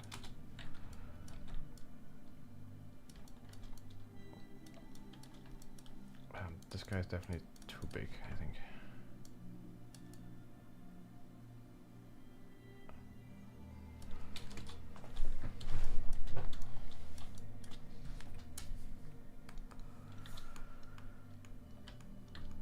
Film grab. It's called film grab. That's what it's called. Filmgrab.com. It's free, and you can just watch. You can just see. Ooh, squeeze me. You can just. No, I tried watching Rebel Moon. I ended up just skipping through the whole thing in 2 minutes.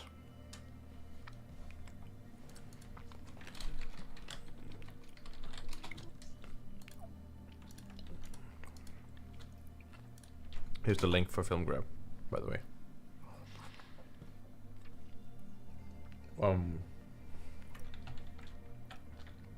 Not really a Snyder fan.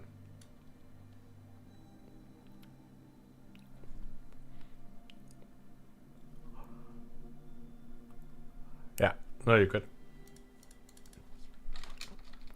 Could definitely do like 300 fight scene, like the classic one. I'm not gonna put it on screen because then it's gonna be like, no, you showed this thing that you're not allowed to show, so this is not gonna be a thing.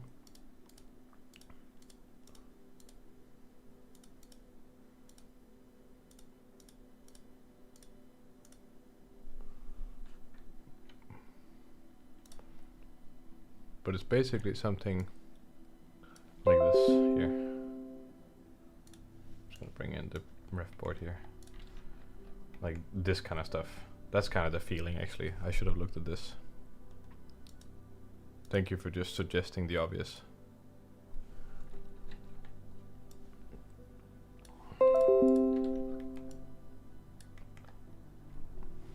I think actually this has exactly the kind of dynamics that I want, and we're kind of there in a way, and that's why I was thinking the middle. I think I was just subconsciously, and then with the smoke and stuff, and you know what, the whole thing definitely needs to do this. And then here they're going downwards. Is that better than going upwards? Going upwards feels more like a struggle, right?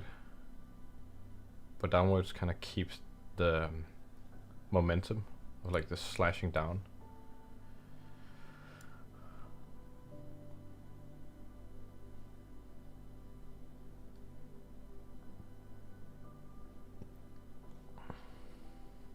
Somehow this feels better.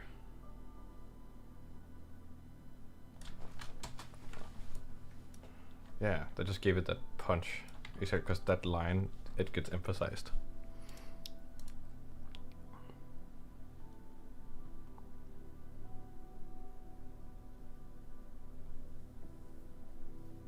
Oh, you guys wrote the camera tell stuff. Oh, okay, you guys are just like there. Yeah, 100%. Like I think I'll figure out a way when I get into the painting to like to make the stuff seem less like these guys are gonna be kind of like thin robots, and then here's gonna be more like a mass of people is what I'm imagining. But this is cool, and I'm still just trying to put in the elements, and it might still just because these guys might all move a lot. I'm just trying to visualize it in my head, so it's still like I'm doing a thumbnail basically. But there could just be all these like people over here. Maybe I want this. So there's these jetpack people who are over there. Maybe they are kind of. Yeah. Maybe we have a ship or something. Yeah, a ship. Come on, we're just gonna have a ship in the fucking. A ship up here, doing something.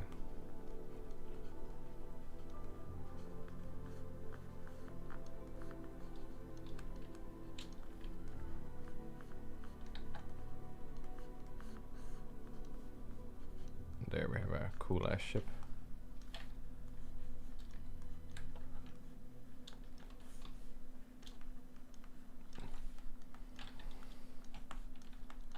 Then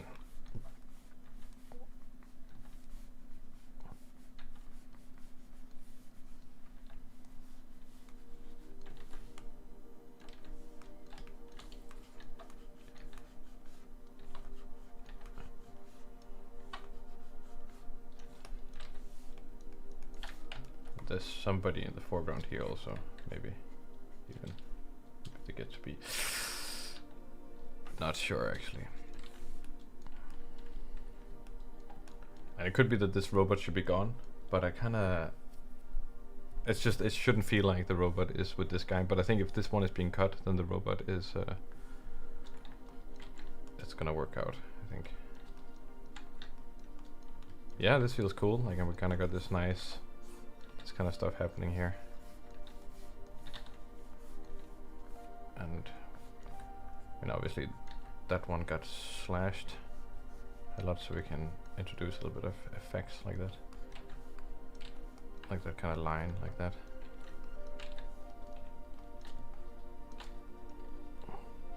Save. Yeah, got it. Schultz is on it.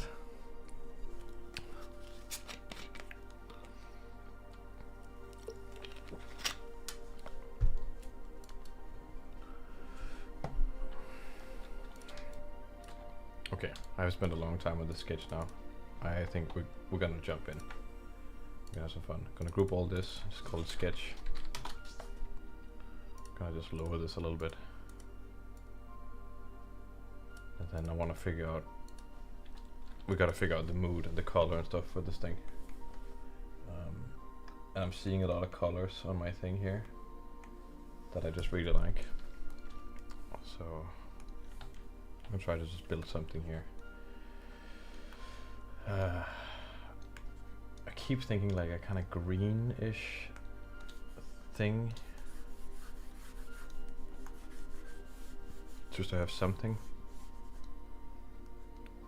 To use DAS models or anything for posing reference? Never.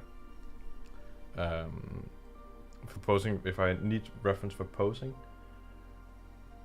the first thing, if I need reference, is I try to pose myself, right? And that's the first step of like posing, is feeling it in your own body. I mean it really seriously. It's like doing the pose yourself and then try to extrapolate. If that doesn't work, if you really need better pose, then I think photos, any kind of live photo of live drawing reference. If you can get a physical person to be a reference, that's absolutely the best thing. I think 3D models for posing, they do not capture some of the subtleties that an actual human does, especially if you're posing the stuff themselves. I have tried using some of those like anatomy tools that pose the stuff, but it's not the same thing as a body being affected by physics and weight and the way things fall and curl. I would always recommend using real people as a reference. Unless you need reference for perspective, then 3D models are fine. But if you want like a posing reference, then I recommend real as much as possible. Okay. But then I'm like, ooh, would it be cool if there was some kind of more orangey subtlety to the whole thing.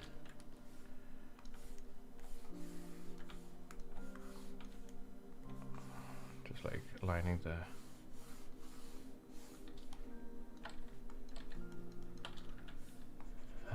and then what we have here.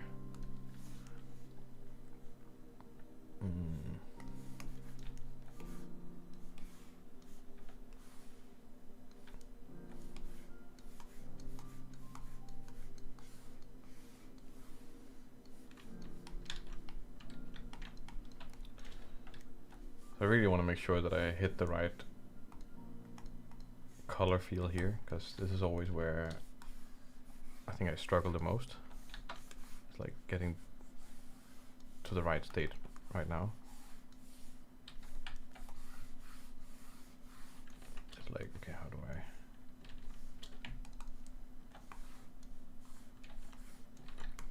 I want to set the right mood, basically. And some of the things I'm looking at, I'm like looking at these things. I love that, that's great. But maybe it's just not the right feel. Like this is way more chaotic, and that's pretty cool. I also love this. Definitely gonna do something green. I don't know if the background's on fire.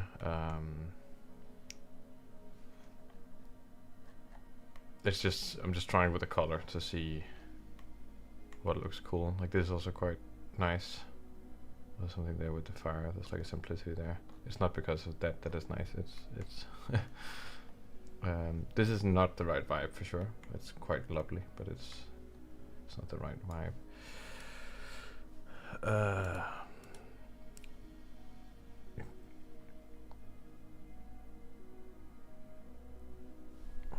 This is something I will have to try out here a little bit.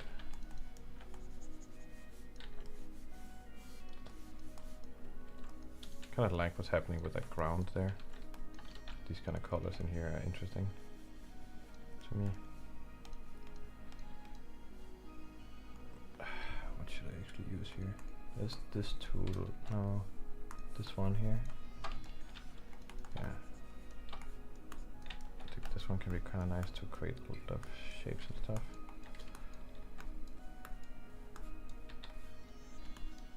I don't know if I'll keep the orange there, but it does follow that line there kind of nicely. There's a like a certain feeling to it, but then maybe the sky is just too, maybe it's just not dark enough. So maybe it's this thing where the sky has to be darker. Not like that, that's way too...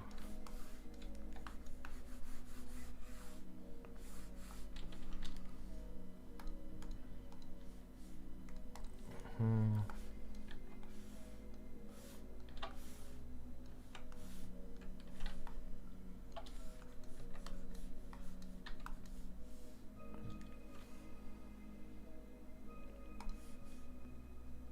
did that guy go?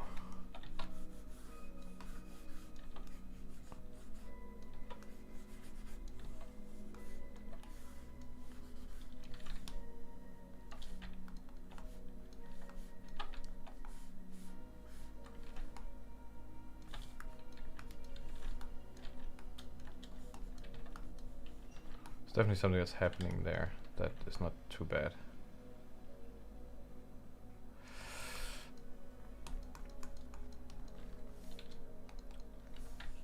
I think it could be even more so. I kind of have to look at some better reference here. Bye, Blixa. Thanks for joining. See you around. I think it makes it feel more warlike. Like if it's a larger scale battle opposed to a small skirmish or something. It's not a larger scale battle. It is, you know, he's just him, I think, and then going there. But there could be chaos because they've been here and ransacking the place, so it could be that there's fire stuff because of their presence, or maybe it is something else that's also going on, and I don't actually, not entirely sure. But it could also be that it's a sunset kind of thing, or some kind of industry that's going on. We do have a harbor there in the background, so maybe that's happening. I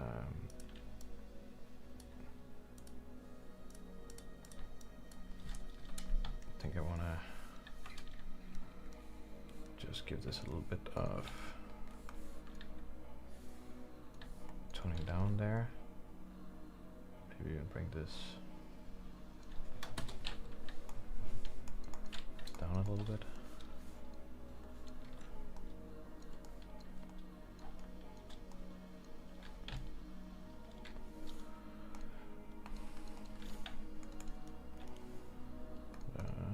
We also gotta get some of this stuff in here.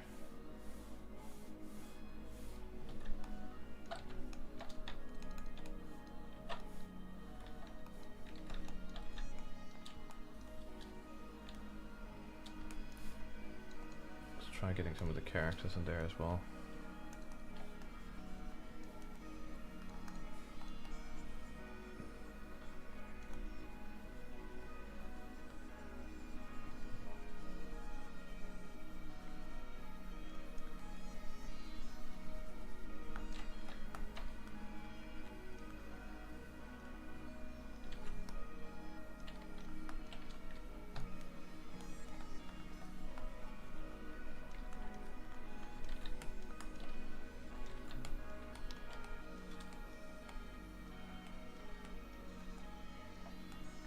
Yeah, I also do key shots in renders mostly, but I do love. I want to do this more basically because I just love doing it.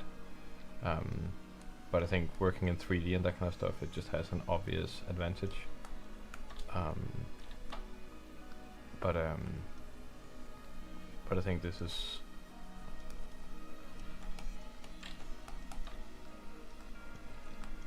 I just like the idea somehow that like if the world went over, and all the internet, all the computers died for some reason, if a conduit came by, it was like, you have no more computer, William. And then I can still paint. You know, and then.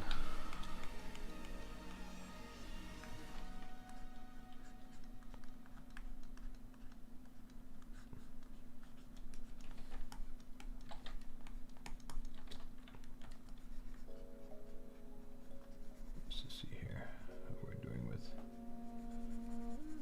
these kinds of guys here. Here we have all this overlap stuff.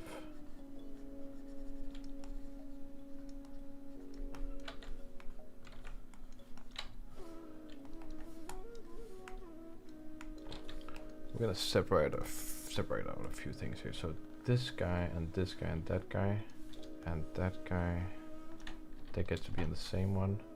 But then this guy and this guy, they get to be on their own one.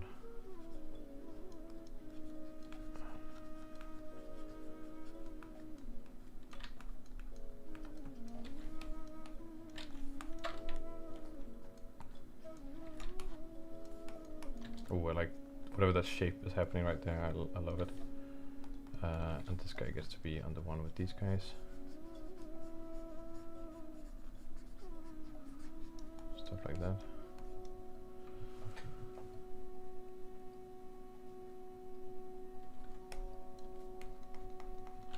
Let's see here. What are you saying there? You're saying dusk with a storm on the horizon, while a conduit is flicking bolts and swinging a sword. So a storm is coming. That's what you're saying. Like, yeah. But it could be. I mean, I'm not. That could definitely be. Okay, so we have those guys there. I think these guys, they get to come in here a little bit.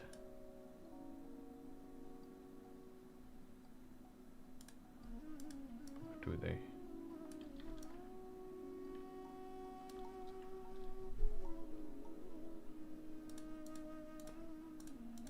Put that guy there. These guys under there. That's great. Under there. Under there. Under there.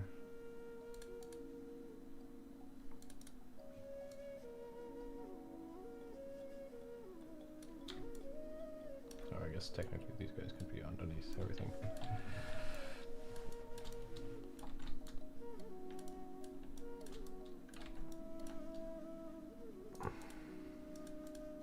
Let's just take this guy also down here actually, and then we'll just go back to this. I'd rather look at it like that kind of.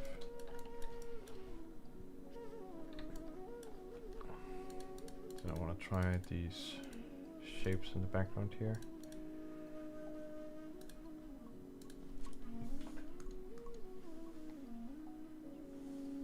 No, it makes sense. I totally get the storm thing. It makes perfect sense. I think it's cool. I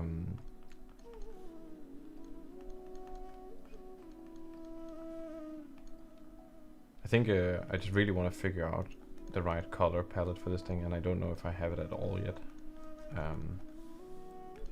It could be that it's something completely different than what I got going on right now.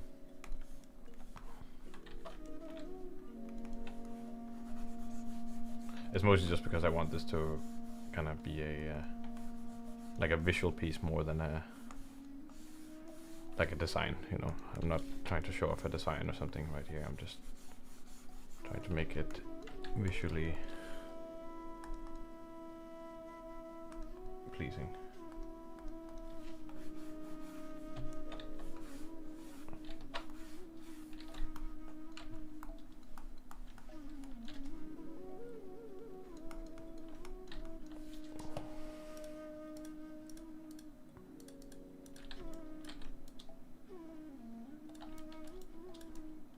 Almost looks like it's smoke on the ground. Oh, I didn't give him one for his blade there. There we are.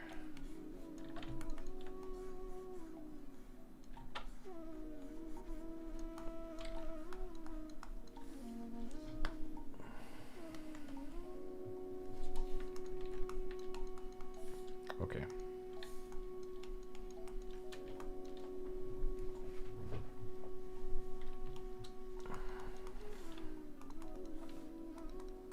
I should probably figure out the big value things in this one. Like, I'm imagining that this is a thing, just to help recognize our main guy. We'll have something like that going on. And then this guy, he'll get to stand out. These guys here, they get to just become a little bit lighter, like that. And this guy right there, he gets to become a little bit darker.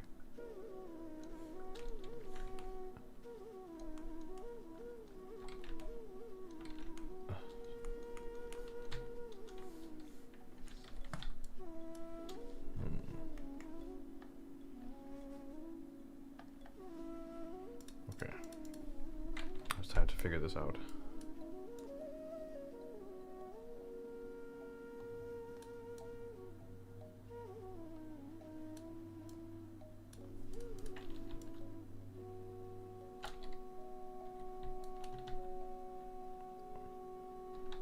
I think I like it more with just without the orange, just more like this kind of a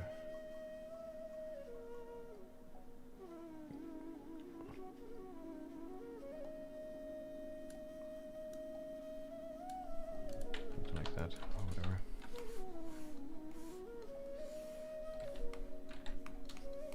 There's some interesting colors happening there in the background, which I'm not against.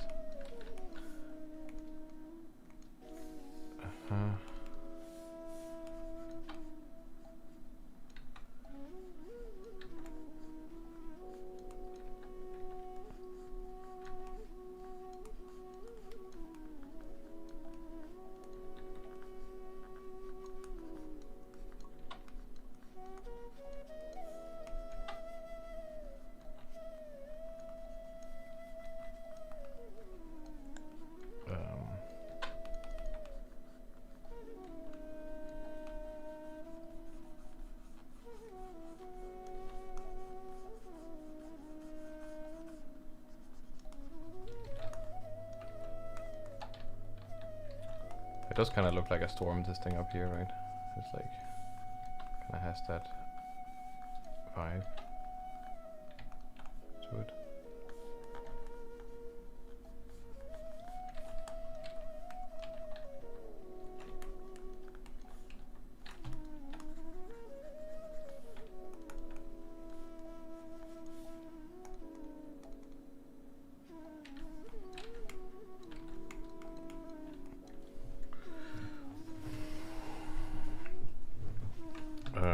I do like that this kind of becomes the focal.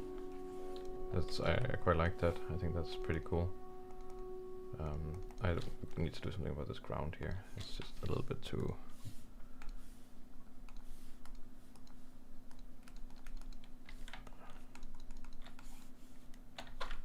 nothing.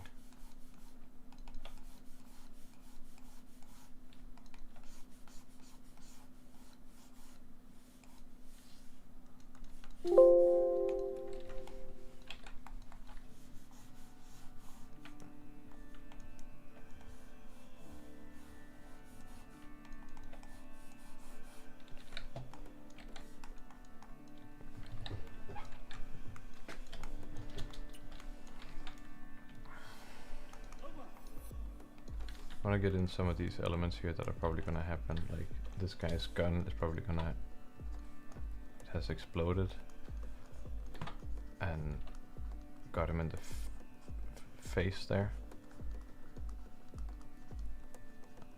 So I'll get some of those things in there. That guy has been cut.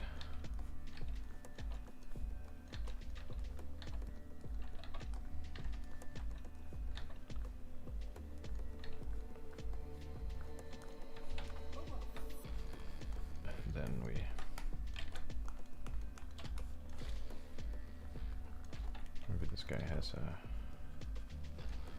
contrast like that.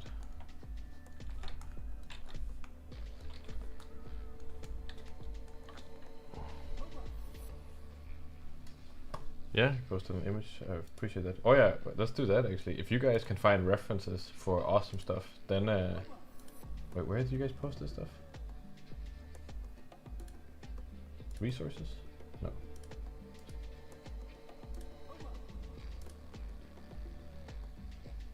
I can't see it on the Discord. Is that just me?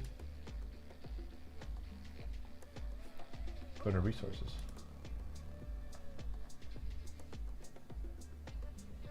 Are you Jaffa Cakes? Ryan. Okay, there we go. Oh yeah. Okay. Cool. It's like this one. Yeah, oh, that's a great reference. Actually, that sounds super fun. If you guys wait. Just so we don't make it awful here.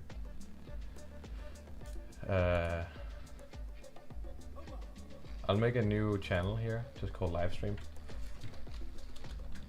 And there'll just be anything livestream related. If you guys have reference or something that you can find, or something, then just slam it into the...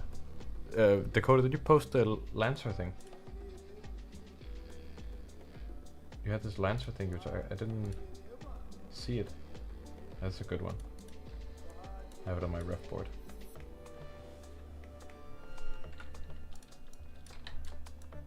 That is a pretty cool reference.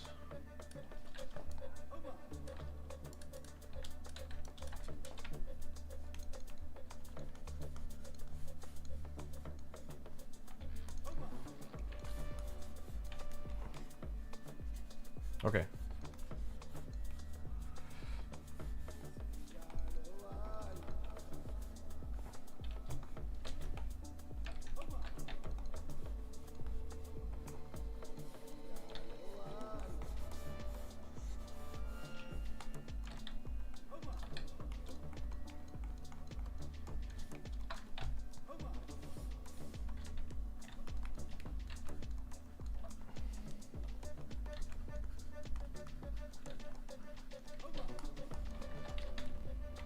I love this thing overlapping with that thing there. That's great. And then having that, and this thing has exploded and kind of gone into his face or something.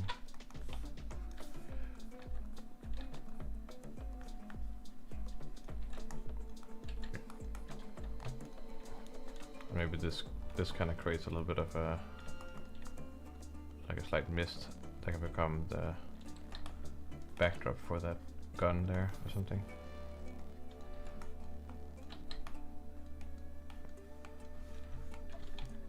Maybe there's even a shot that's come from here.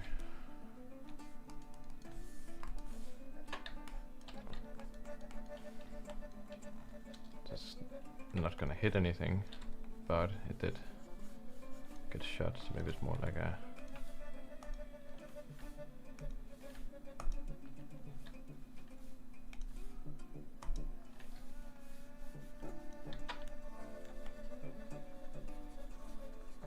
went straight through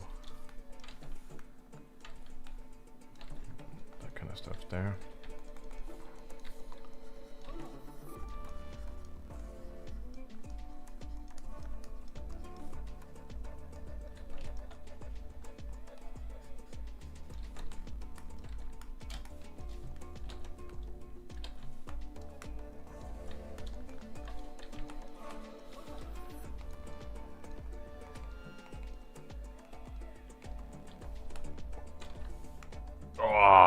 Is that cooler?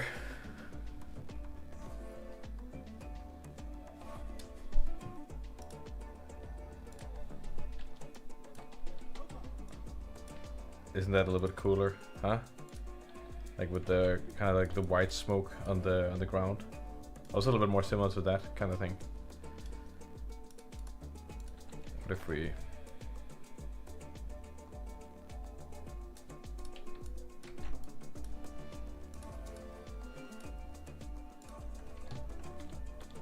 Is it just me that I was like, oh yeah, it's cooler, yeah? No, it's cooler, yeah. It is just better.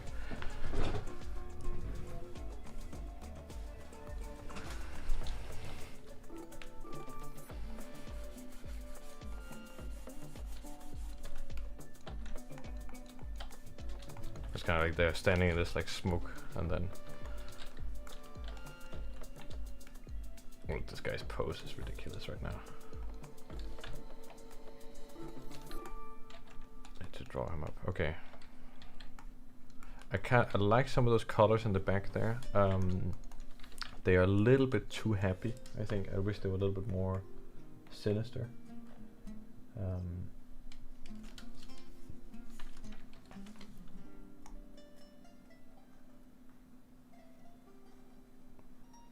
I do think green is the right thing though.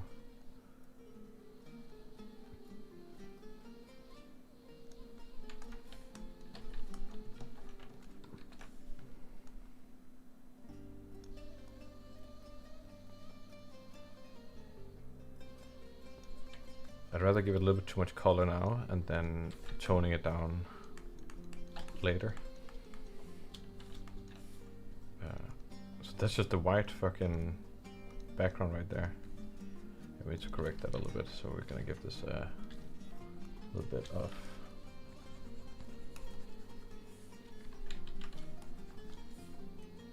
wait, what?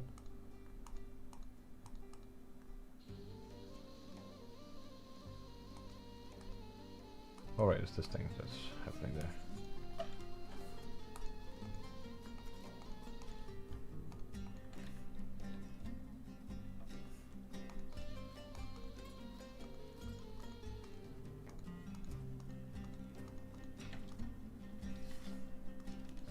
So that thing we don't care about.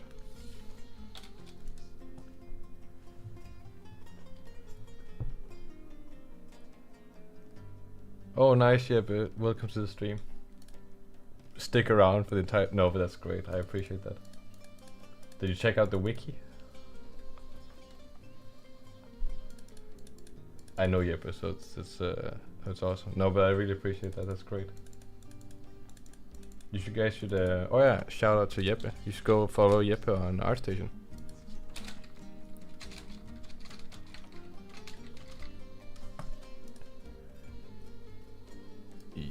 Jeppe. Go follow Jeppe on ArtStation. Jeppe is a fellow. Yeah, check the chat. Check the description on the YouTube video. It's nowhere near done, but it'll get there. It'll get there one day. I just set it up so that I can start adding stuff.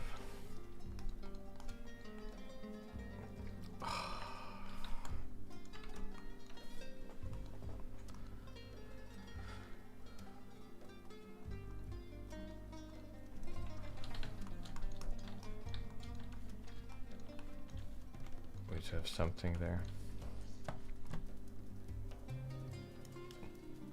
Go follow Jeppe. There we go.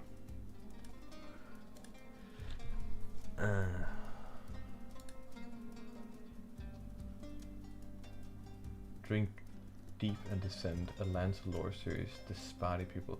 Ooh, yeah, this is my kind of stuff. I want to watch this. So wait, what? So what is this? So.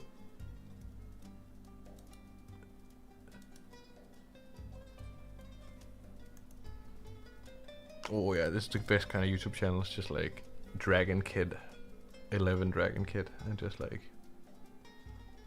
yeah. I have been planning on doing some lore videos on Black Horizon in the future. Just gonna tone this down here. I like the silhouette that's going on here. I think this can be pretty cool. It's not quite there yet, but I think it can work pretty nicely. I would like to get another set of people here somewhere. Just gonna get this as background here. And we have that stuff there.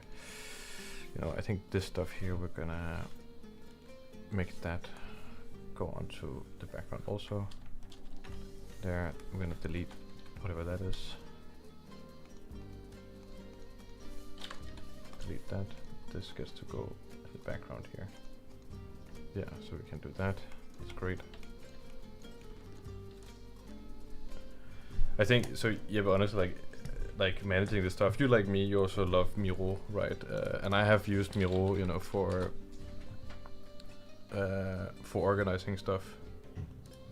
I know that Jeppe is also doing like a world building project, but basically, you know, this is my public board, right? So this just has some stuff, but it's just like, I don't think it's actually that nice to look through for a user. So somebody who doesn't know, because it's like, okay, where to even start? And I'm like, introduction here, but then where the hell do you go? And it doesn't look that inviting, it just looks more confusing. But it is a very easy way of just getting everything down. But I found that this is great for me figuring stuff out. I was considering making the wiki into something to also just put everything, but I have some stuff that is like a secret. So I use a different Miro board than this one to have everything that is more secret. And then the wiki there. The wiki is kind of like, I think it's much nicer for someone to look through this kind of wiki. See you, Plexi, thanks for joining. The wiki is a lot nicer for clicking and stuff, and I'm gonna do it so in such a way where you can click something and then it's gonna be in text links. You can see there's one here that I did as a test, but I do want to do that stuff where you can link around a little bit and get that holistic experience.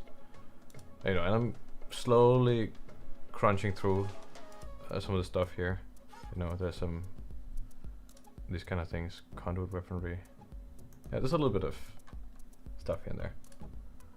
Linear acceleration rifles. Oh, Tarthian Sentinel. That feels cool. It feels kind of nice getting to.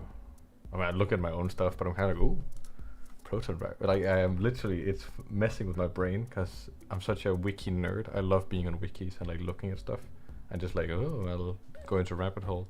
And I'm looking at my own stuff. I'm kind of like, oh, what's the photon rifle? Oh, and I'm like, right, I read this, or I wrote this. Yeah. Species. But it is helpful because I do forget stuff. So they have 6 limbs with 4 arms and 2 legs, but they predominantly use their massive forearms as legs most of the time. Yeah, so these are these guys, right? Like that.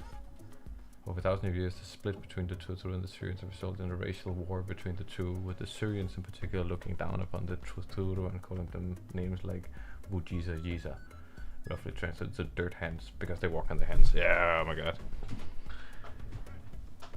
Yeah.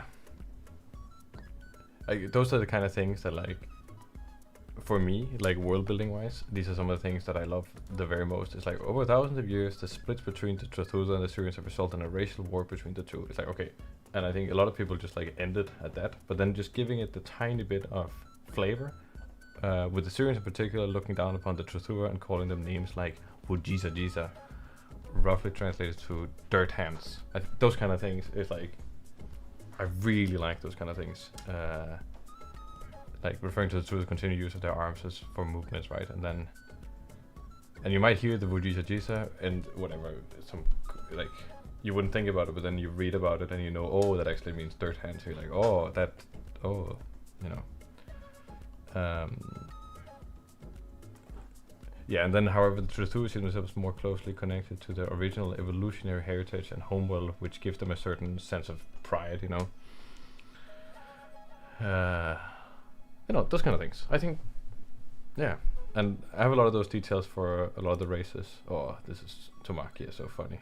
They're really funny. That guy is gonna be a Tomaki. Why not?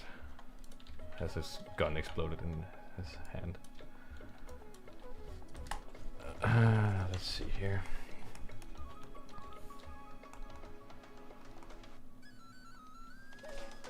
Gonna keep this a little bit cleaner here.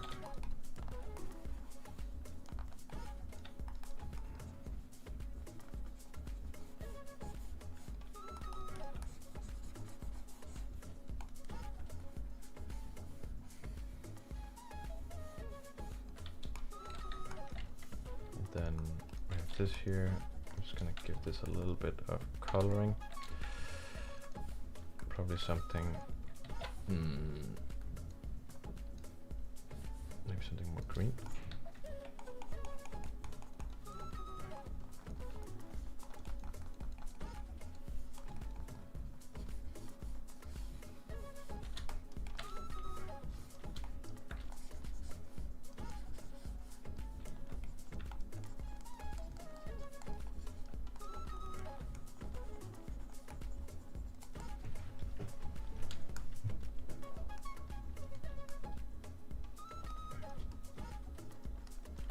I have affection of, wait, what did you write here?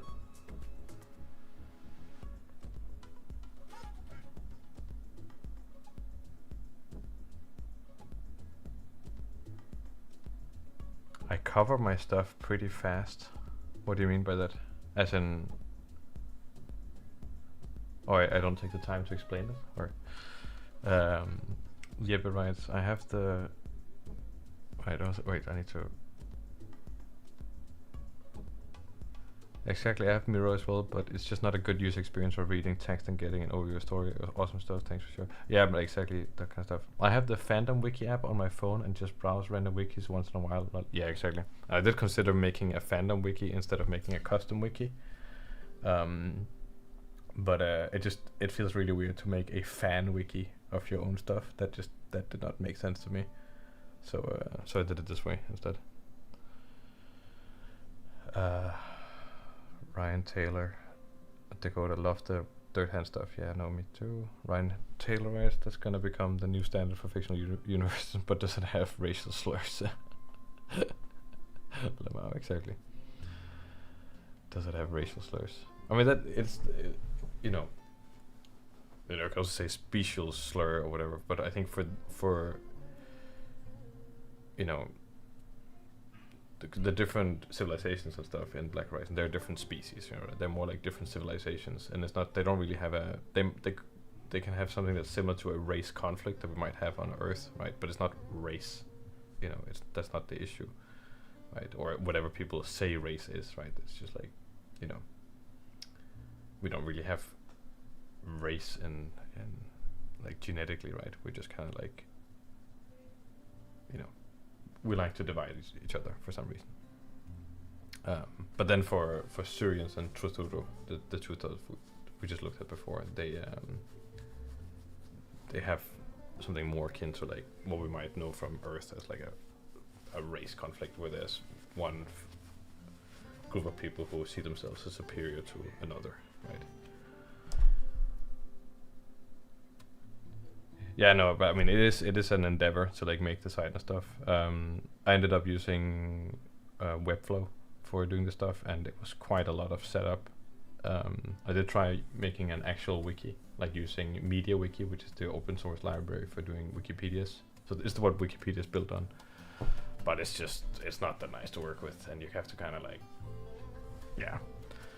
And I think, yeah, that's what I think. Okay, you know what? I want this to be a different color. This is annoying me.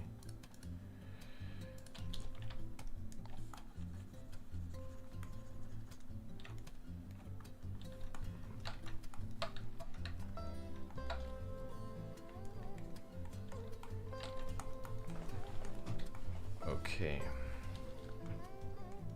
The shape is really not working for me. I'm not feeling it yet. I'm gonna take these guys and just, no, I'm gonna take them like this. that, yup, and just combining them with these things here instead. Wedge layers.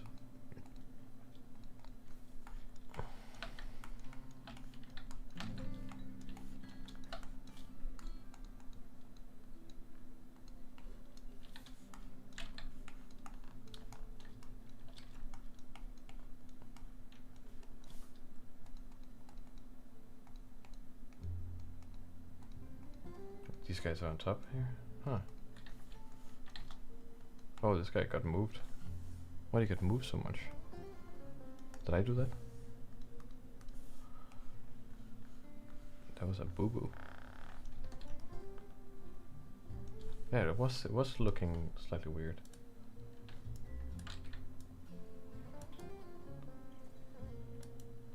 Yeah, that distance is better. That feels better. With the space it's creating here. And I do want to create a guy behind here. Over here I do want to create something not quite as...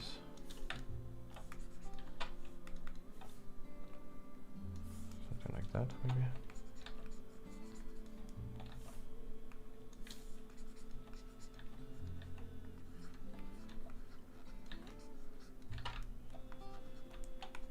Some kind of shape in here in the background.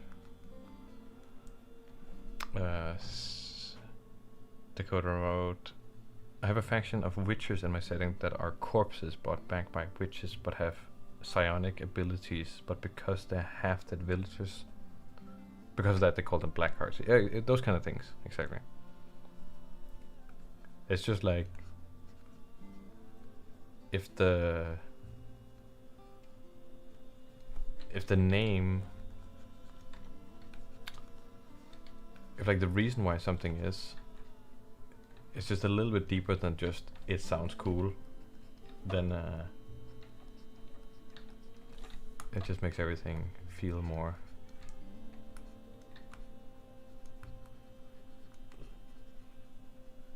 like it should.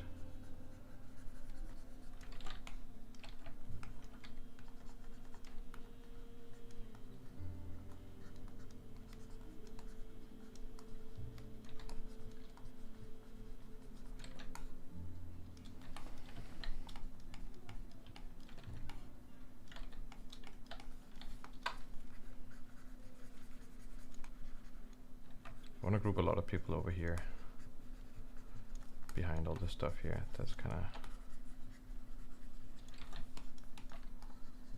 what this can do.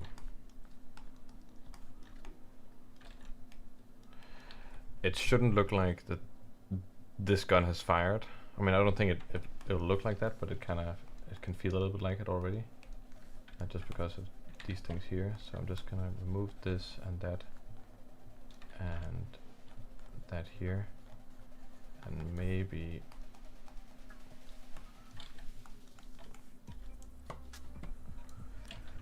okay.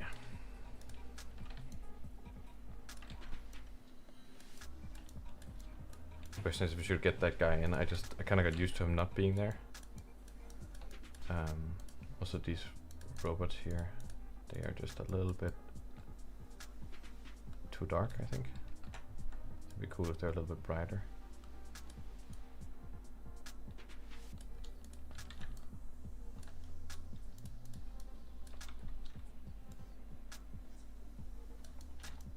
Getting that graphic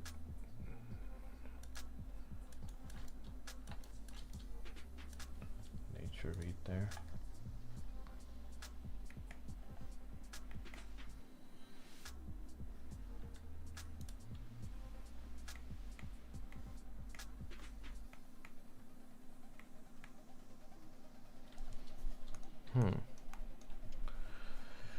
Xenophobia would be real, yeah. Yeah, I would much rather make my own website and just flexibility, yeah, exactly, all that stuff. I'm probably gonna go for another 25 minutes, so end at around 11, and then I wish I'd gone a little bit further with this thing here, but it's always a little bit harder when you stream to get the stuff here. Let's see. Let's just get this to be more what it's supposed to. And then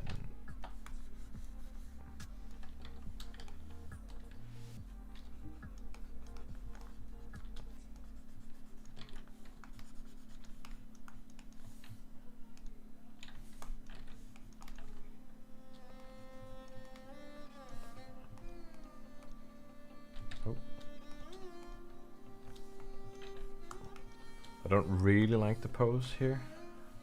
I think it reads wrong. If I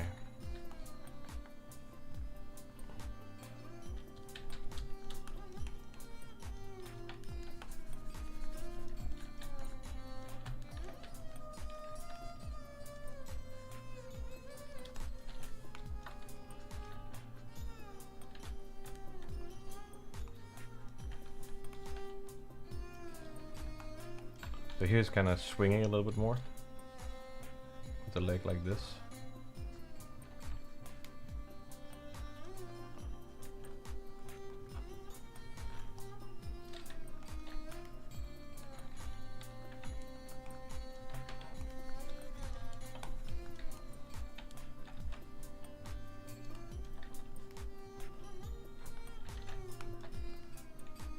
I'm just really looking for a good silhouette here.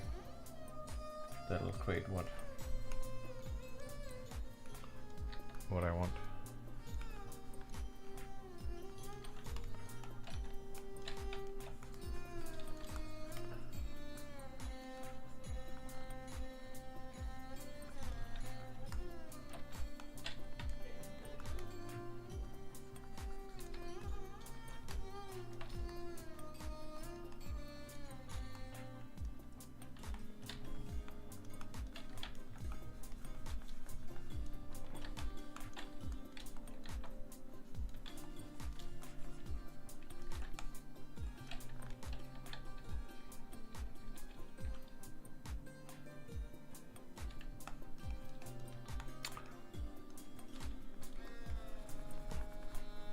I think it's like, well, he came here, right?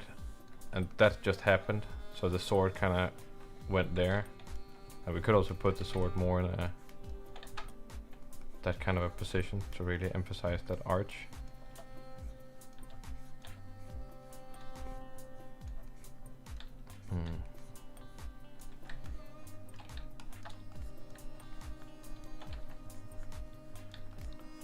I kind of imagined it came in, sliced, and then started sliding a little bit. Kind of like, yeah, I should probably actually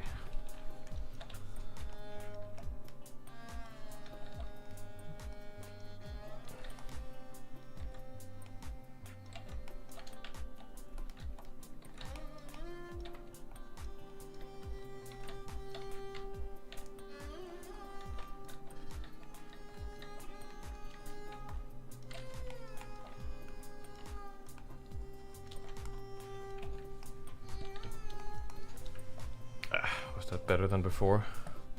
Don't know, luckily I can use the stream to go back and see.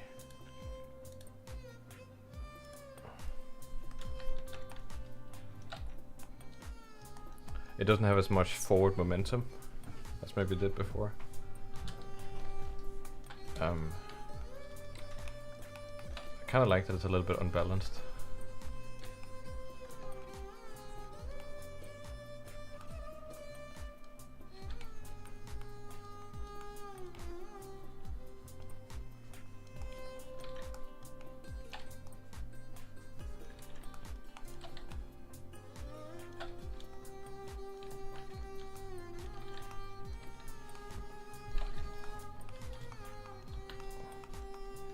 Maybe it's just this whole weird body thing that the body's kind of curving, and instead this whole thing should be more like this.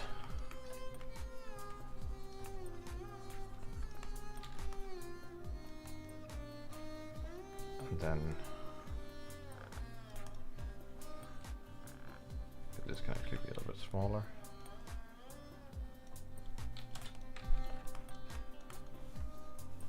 does create a pretty cool juxtaposition where everything is kind of going that way, and he just came in and sliced in.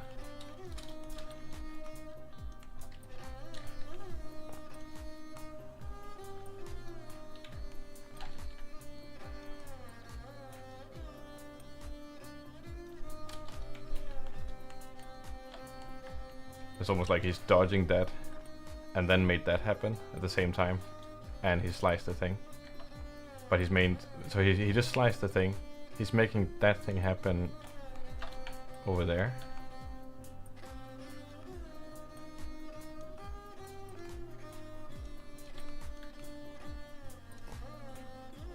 You know, just like with his hand there. That's affecting, okay, that's not the best hand right there. But that's making that thing happen. Then his arm, he just dodged that bullet. And then he has just slashed that thing. Whoop. And then he's maintaining eye contact with that guy. Is that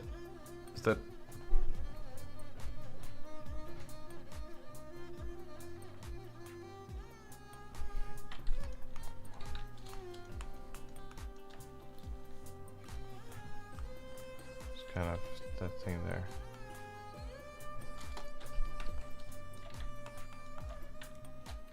Slash and dash, that is exactly what's happening, Schultz. It's a slash and dash. And then, I mean, he needs to be aimed at that guy.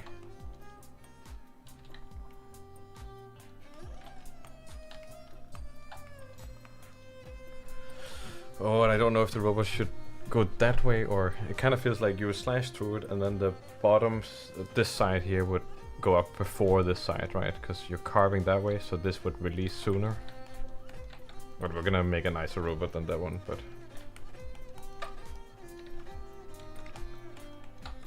this pose is a little bit awkward, but maybe that's actually the cool bit, is that it kind of has that awkwardness to it.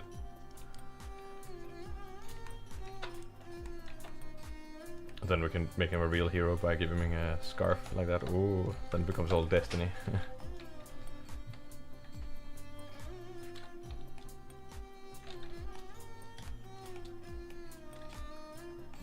I also think the battle kind of works now. I'm still not sold on the colors, but I think spending that time and really figuring out the characters and what's happening where, that helped. I don't know what's happening with this line, but when I'm staring at it, it feels like it's creating some kind of warbly stuff in the air, which I really dig.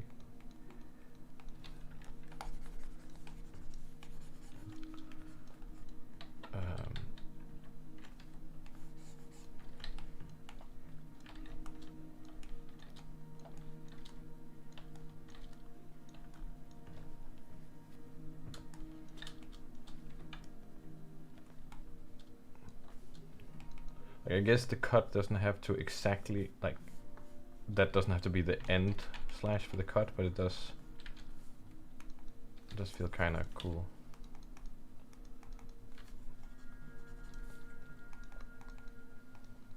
Oh, very different from that thing there. Still gonna maintain the sketch as a, oh, I kind of like what's happening. I don't think this, I mean, I do like the hand thing, but it just, you can also see here, if we remove the robots here right now, then probably the composition feels a lot cleaner, right? But I just think it's a good,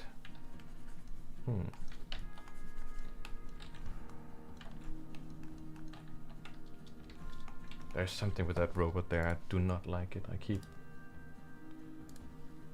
just having it there, but then not liking it.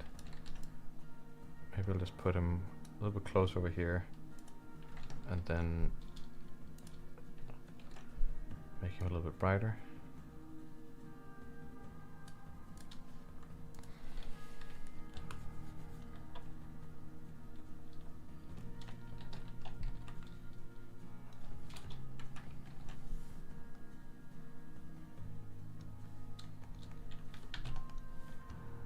Missed that one.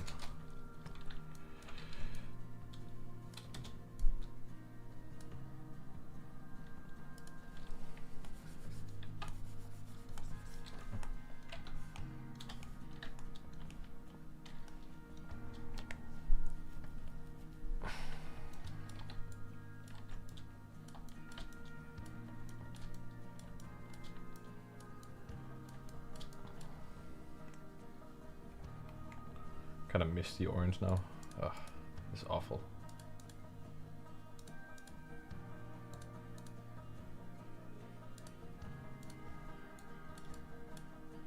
Let's see if we just put in some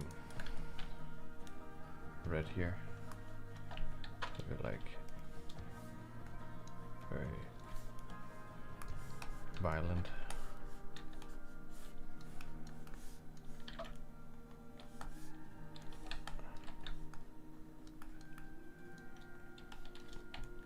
Almost feels like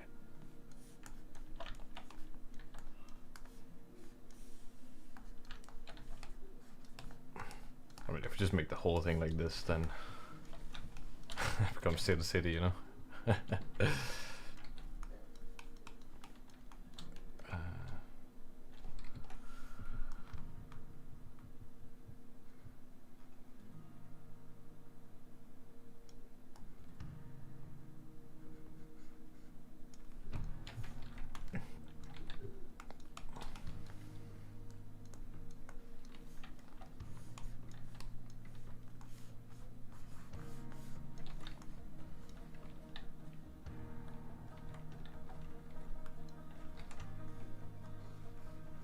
Could almost be this like smoke flare, you know, like, oh, something's happening over there,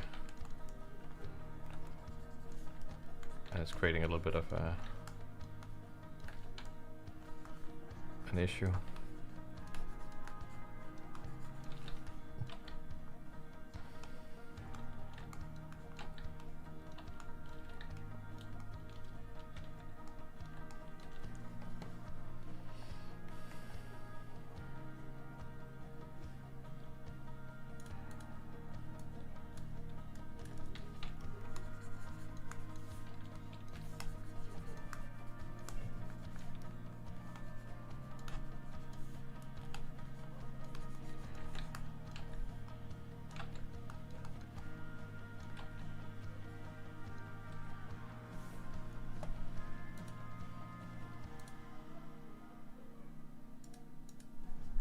Does give it that punch. I think all the image is too dark for my liking, or too bright. Sorry, it's probably because the floor is so intense. Maybe that does a little bit here. Kind of like what was happening over there. Oh, not like that. Kind of. With those colors there. I do like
oh, I'm not sure. I'm not sure.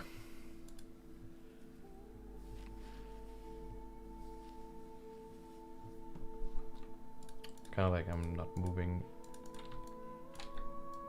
anywhere really.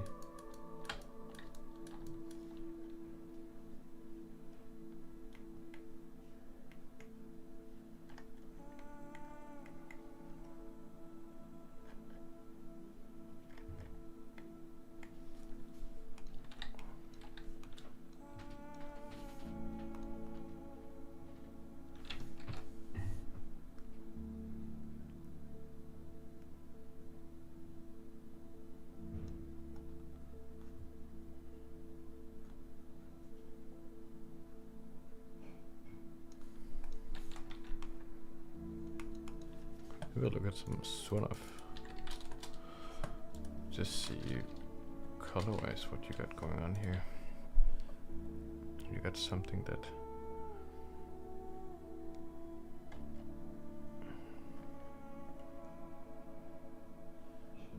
that's probably not exactly the right flare here.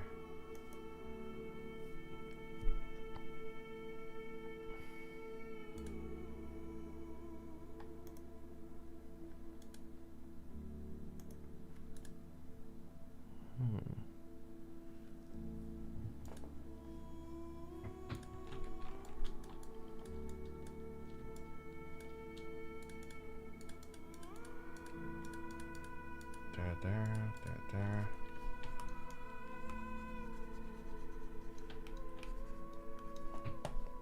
Listen to something else here.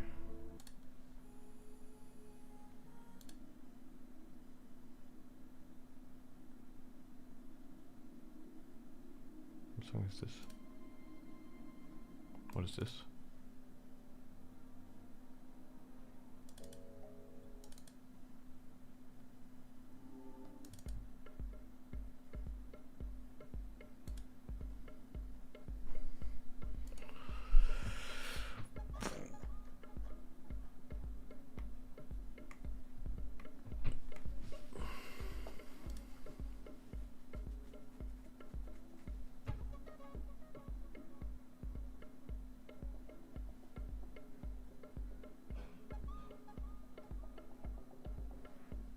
Okay.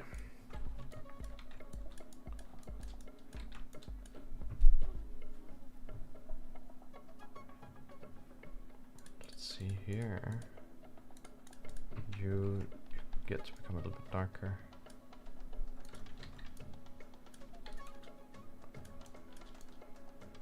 Somehow I like this color now. But maybe this is wrong.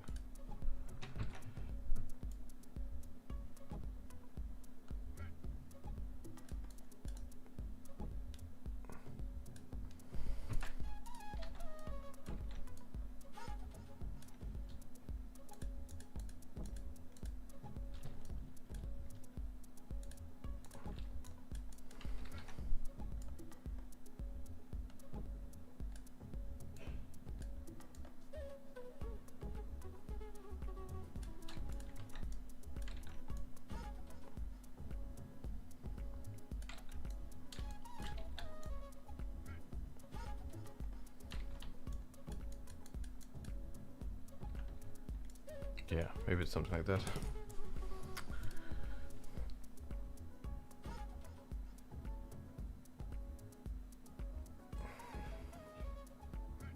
I think I'll stop here. I think I need to look at this with fresh eyes, but I really like what's happening in the piece. I think this pose can still be like a little bit better, but I like the energy behind it. I kind of like I can see it becoming quite cool. I like this guy here. He feels significant, and the stuff surrounding it that all has pretty decent shapes. This needs to be way better. This thing here needs to be more interesting. But yeah, I think that's it. We have to end on some tax evasion tips. You just evaded like this guy evades that bullet. Those are your taxes, and you just make sure that your taxes right there. Dodge them. Don't be this guy, because that could be interesting though. Look at that.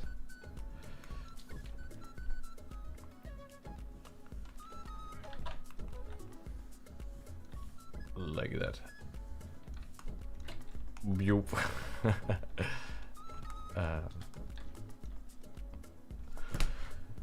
Thanks my friends. Thanks for watching. See you all around.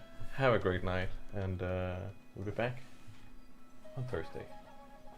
Bye.